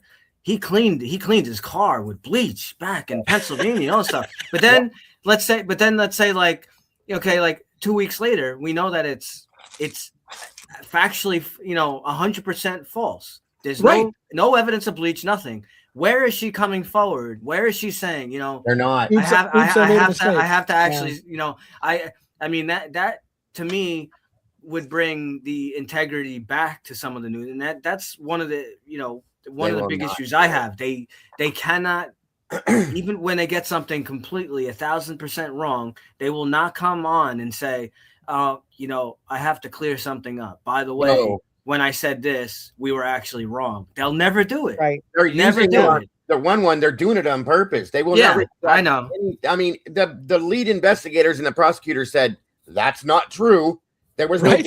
there was just like Right. and he's putting his garbage in the neighbor's garbage can. Guess what? That wasn't true either. That's not true. All of it, and they're just like, oh well, it's okay, and they'll just keep on doing their thing because that's where their ratings come from. It's a joke. Yeah. By the way, I didn't want to interrupt you guys. We've gotten several people doing some things I didn't shout out. Jeremy Pearson giving 6 memberships. It looks like member for 6 months. Sorry, but we had the donation of $20 from Ange K. And by the way, Ange, you brought up my number one fear about talking about Richard Allen, and I talked about this backstage with Robin, but I don't maybe and one, but I don't remember if I said it when we got going. Did I tell the audience? Do you guys remember if it was just a backstage conversation, or did I tell the audience about the person who told me I should shut up about Richard Allen's case because I'll never be good at this case? That was backstage. I think it was backstage. So I had this person give me a thing, and it started out really nice and really, long post, and it was like, hey, thanks so much for what you do, kind of thing.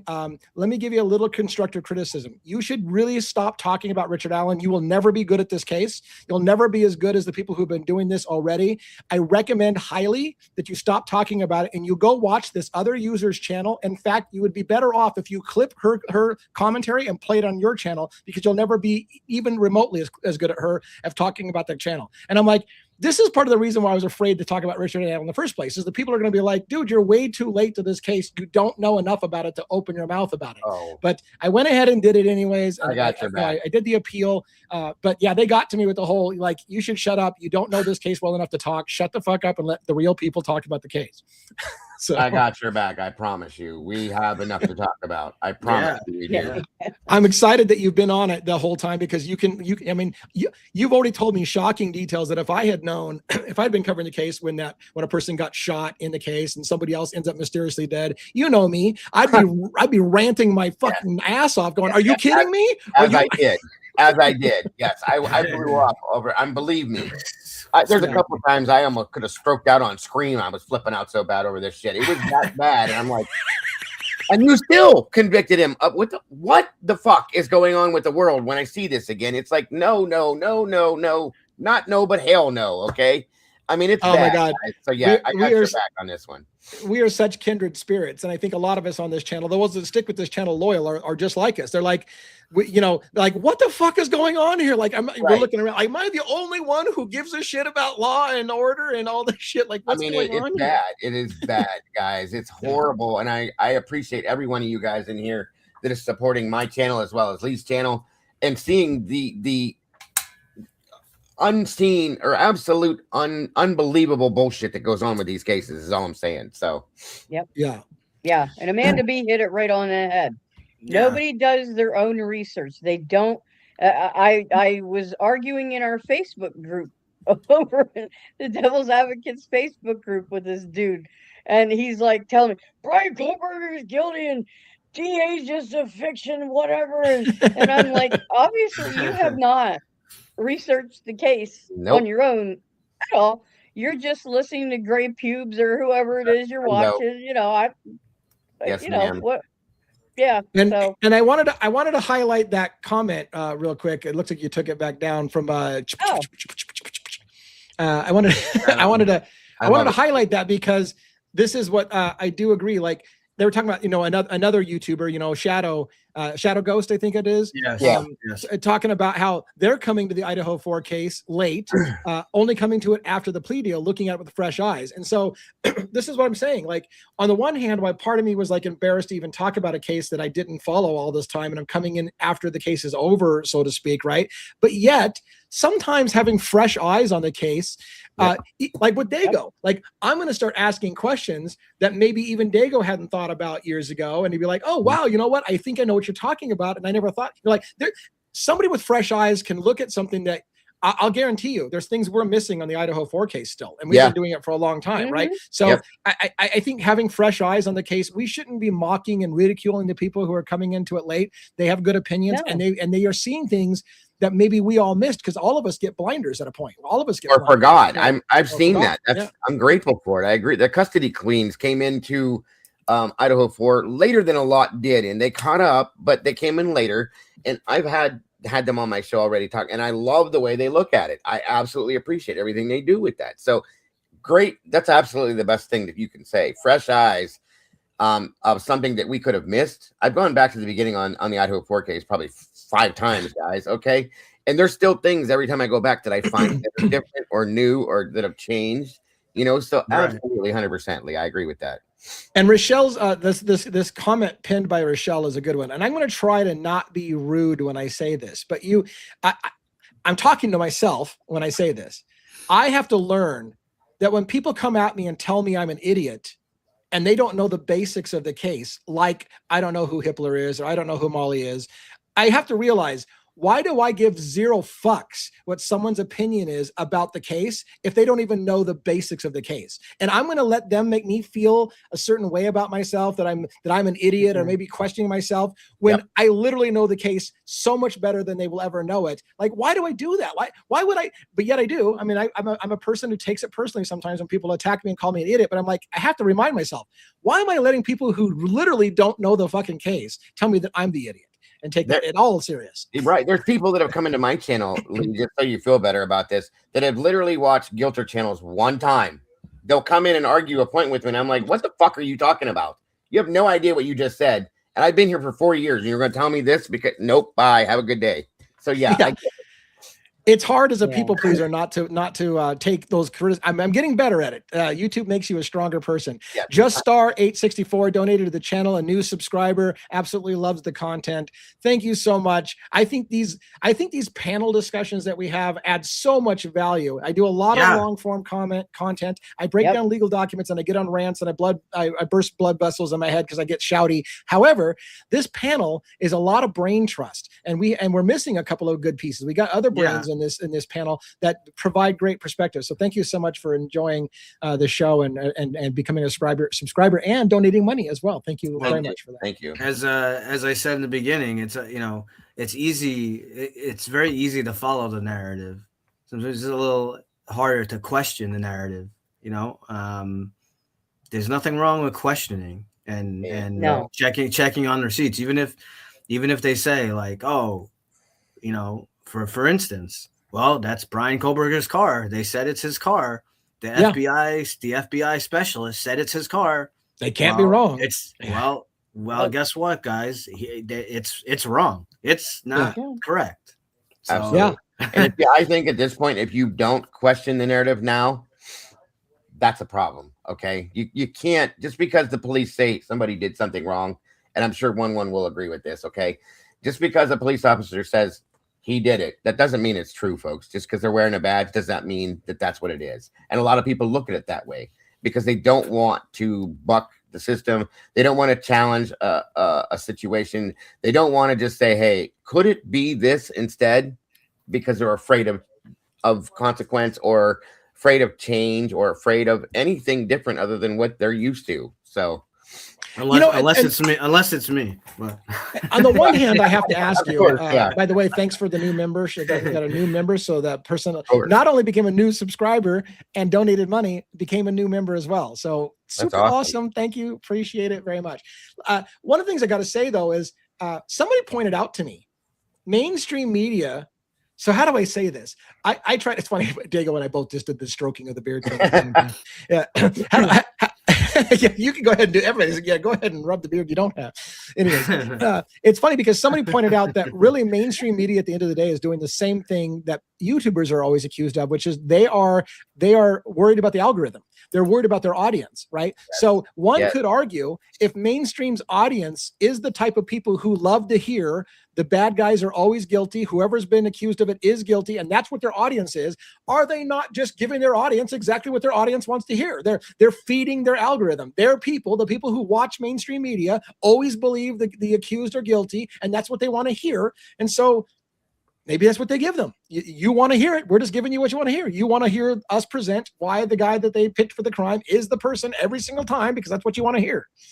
The problem with you're right. The problem with that is when you have every single one, this is my opinion, of course, but when you have every single one of those same people, Nancy Grace, I'll be nice, Ashley Banfield, Vinny Politan, Jeanette Levy, every single one of them, and Frodo, or I mean, what is his name? Brian Etten. Yeah, every one of them belongs to a network, okay? But every single one of them has gone and started a YouTube channel, which in turn would give them the ability to speak their mind and be honest with themselves. They still don't do it. There's the problem. Right. Yeah. Right. So here's a question. Somebody, JP, I won't do the. Well, I could. Anyways, what about Matt Moe? Do you guys have feelings about Matt Moe and his alibi and things like that? I mean, yeah. I mean, because they're always asking why are we not talking about Matt Moe's alibi?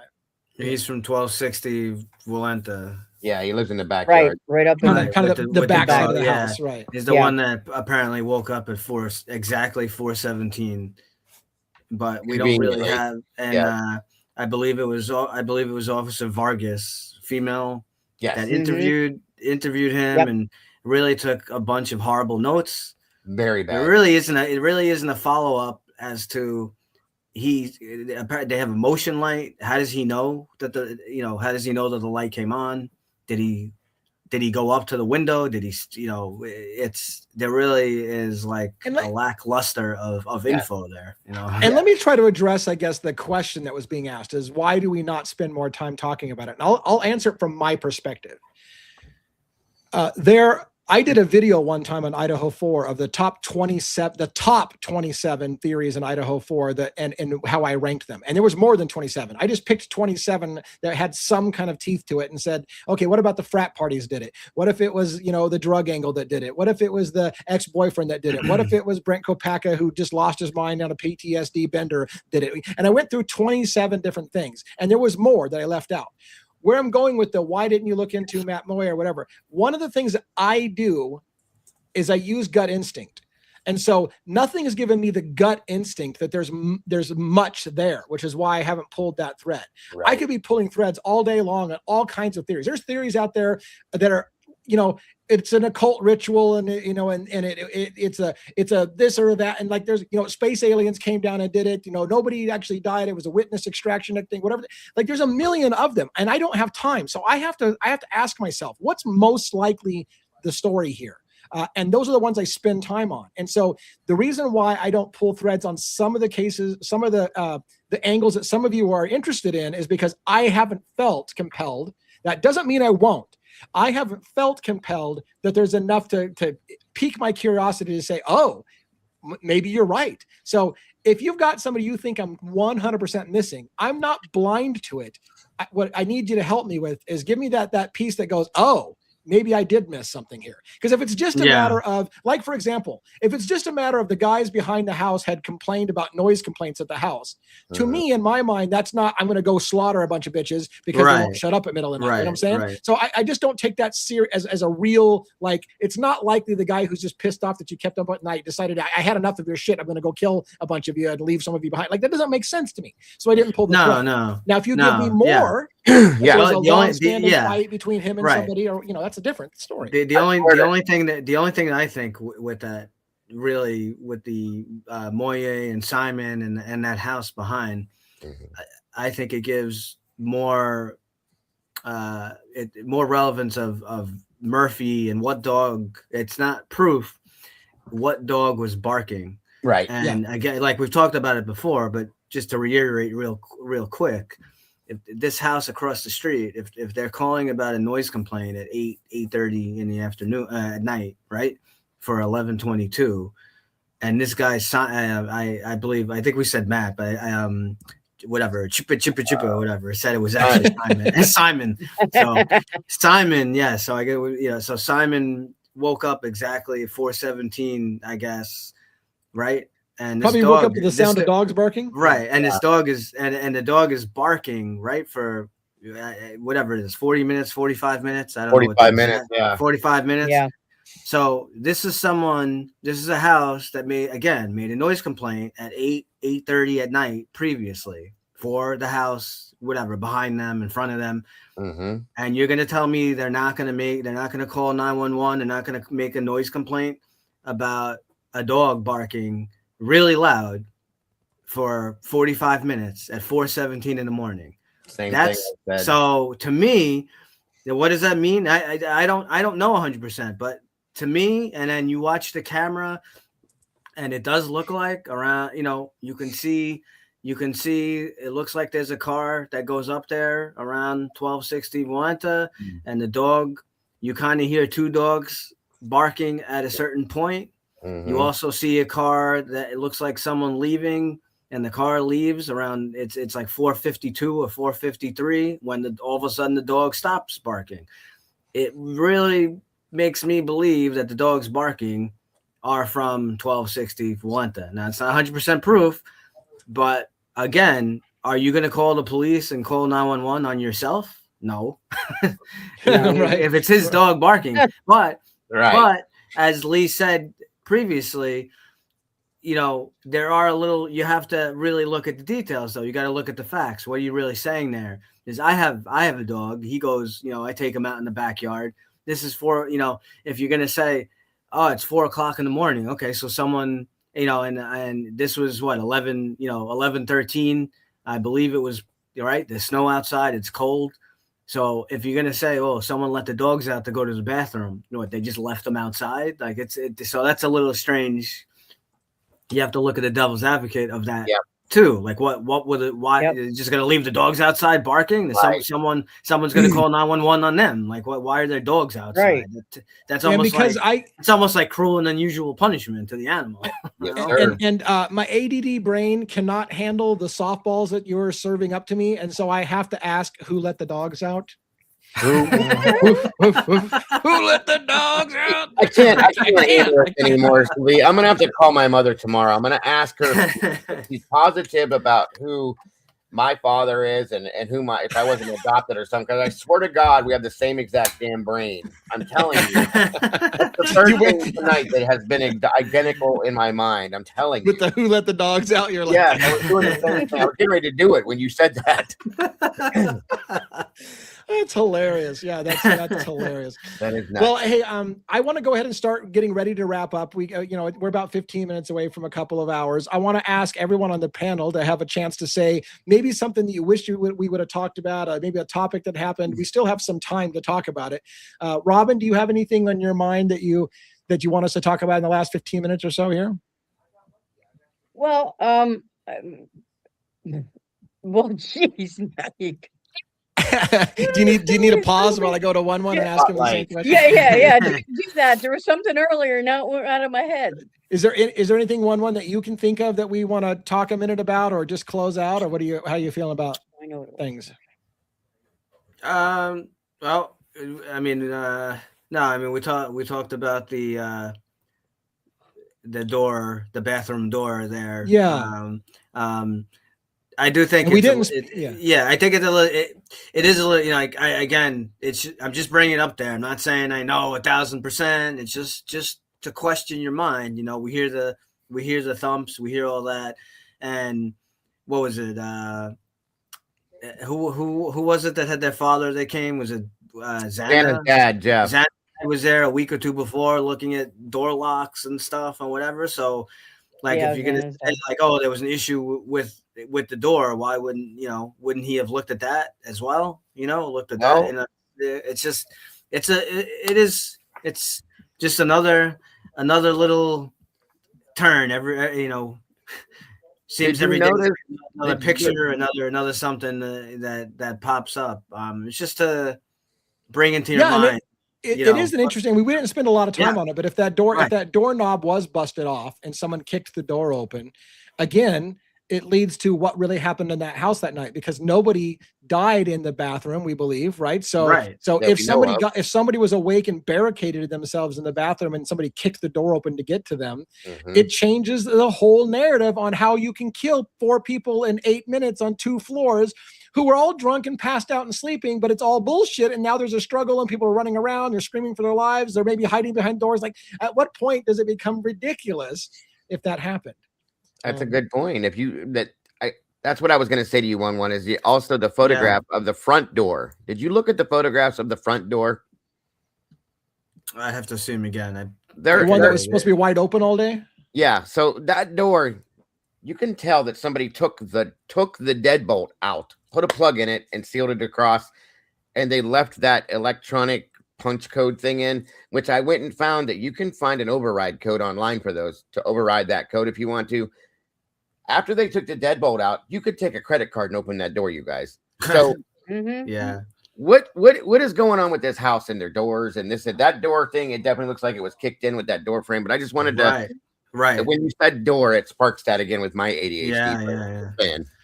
I was also curious, one, if you can tell us why you keep lying about being NYPD. Would you mind to that? Yeah, somebody said in here they haven't heard Dylan's Pretty Much song. You know, I'm gonna fucking play us out tonight with that one. It's been a while since we've done it, so I will play it. Yeah, it is. I will play it. No, I haven't. You got a good one? I do have a pretty decent one. We'll have to do that. Do you have it where you can queue it up as an asset on here? We can play it before the Pretty Much, maybe. I think I can. Hold on, let me look real fast. So, Robin, did you find something to talk about before while he's queuing that song up for us, if you can find it? Well, earlier I was just going to say, as far as Hitler goes, holding Ashley Jennings' hand when she was talking about the cell phone towers, saying, there's and Taylor thought there was only 2, and she's there. There's 3, and the judge is like, "What? Do they know this?" Well, and it's like the judge is like, you're just. It's ridiculous how much he held their hands and was protecting them. It is. This is the case that never goes away. Like, there's so many unanswered questions still. Somebody in here hadn't. Somebody said they liked the Murphy Dog song as well. We've got several songs. Cat Farm has done some amazing AI generated songs. And by the way, it's a collaboration, right? You got to kind of dial it in on that as well to get the right lyrics and whatever. It's a brilliant piece put together. So it looks like you got it queued up. There you go, right? You got it queued up in the background. I do, and just so you guys know, I do tons of these songs. I have a bunch of these. If you guys ever listen, this is just one of them. I have a few, but I'll let you hear this one if you guys are interested. All right. So here's what we're gonna do, guys. I'm gonna say goodnight, and I'm gonna caveat the 2 songs that you're gonna hear. One of which I have never heard before, so I've never heard Dago's version of this song. And is it about Dylan as well? Or? Oh, absolutely, yes. Okay. So let me caveat this for you. I 100% understand that some of you will feel this is an extremely bad taste. I understand that some of you feel that Dylan is a innocent person whose life has been ruined by this, and everybody needs to leave this poor woman alone, that she's done nothing wrong and she's been treated like shit. And I get that. I understand that that's out there. You have to understand, from our perspective, we have seen what we believe are lies and manipulation in the story coming from both Dylan and Bethany. The grand jury even believed the girl's story was wrong and that they potentially should be investigated and maybe even have jail time, as we heard from an insider who talked to one of the grand jurors. So there's reasons to question the story about what pretty much happened at 4 a.m.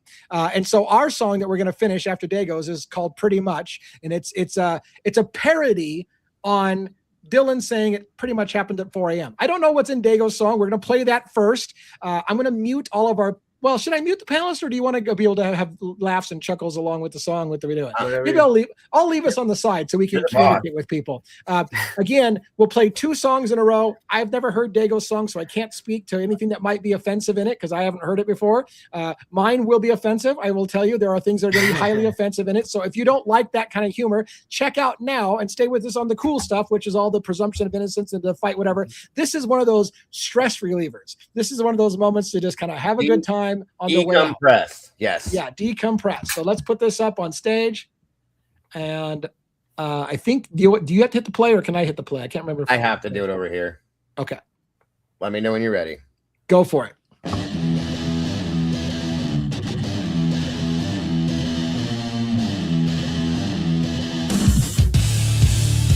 Pretty much at 4 a.m. brings a busted circuit. Bethany said I'm done, but I ain't one the word. And she the funk, I'm the liar. Tangled in her pyre. Super nice people, dust clouds when I fire. Don't know what happened, dream disguise. Could have been a movie script in my eyes. Pretty much that's all I can muster. Watch the gears grind, my head's a fluster. Bethany's gospel says I should be crying, but maybe I'm dreaming, or maybe I'm lying. Catchy. Clock tick-tocks heavy like my boots on gravel. Thoughts unravel, demons dance and I travel. She a preacher of pain, I'm the choir of blame. Burn bridges like my nights, no 2 flames the same. 4 a.m. truths a whisper in the haze. Dreamt or lied, can't tell in this maze. Pretty much that's all I can muster. Watch the gears grind, my head's a fluster. Bethany's gospel says I should be crying, but maybe I'm dreaming, or maybe I'm lying. Maybe I'm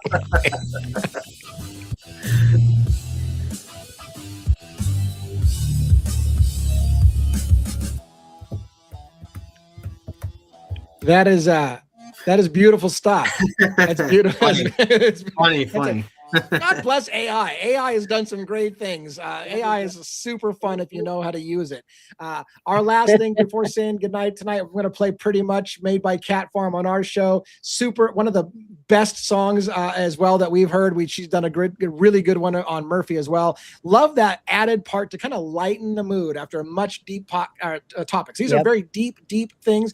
As you can tell from Robin to 1-1 to Dago and myself, we are super passionate and pissed off when mainstream narrative sells bullshit to the public and sheeple buy the shit by the gallon. We will be here to fight for truth and justice and a fair and equitable trial. And look for those appeals to show you how wrongful convictions happen in America. It's a passion of mine. It looks like it's a passion of everyone on this channel, including law enforcement, who, as I said before, even good cops don't like bad cops. So again, I don't bust this guy's nuts. He's out there fighting the good fight.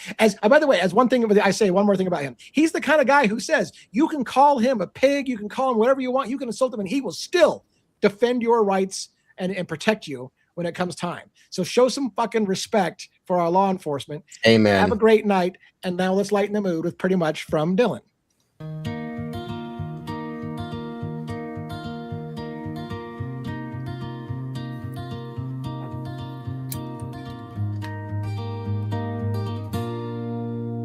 Is it real or just a dream?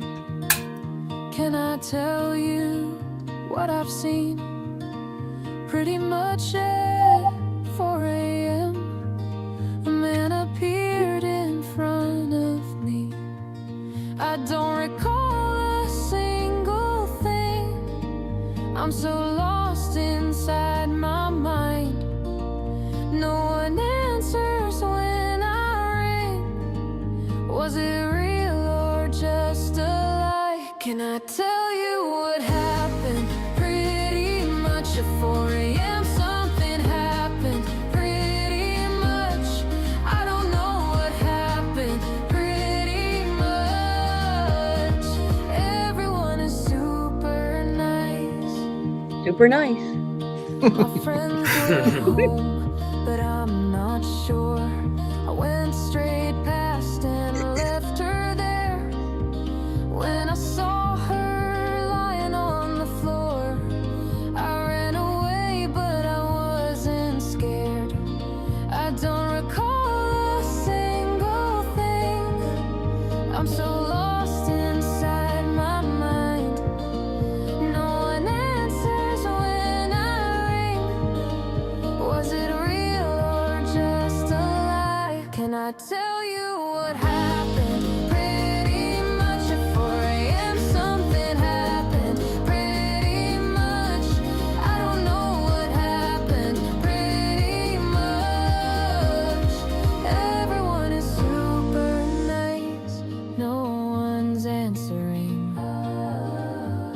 I'm really confused. I'm not remembering. Please, may I be excused? It wasn't like anything was wrong. I don't know if this is real or not. She danced with the dog and sang a song. What happened? I don't know. I forgot. I don't recall a single thing. I'm so lost inside my mind.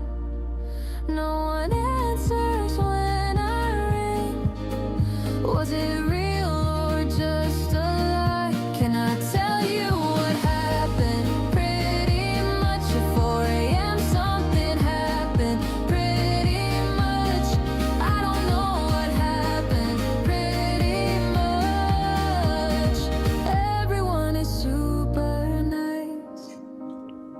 I don't remember at all. Night, everybody. Thank you for coming. Have a good night, everybody. God bless. Yeah.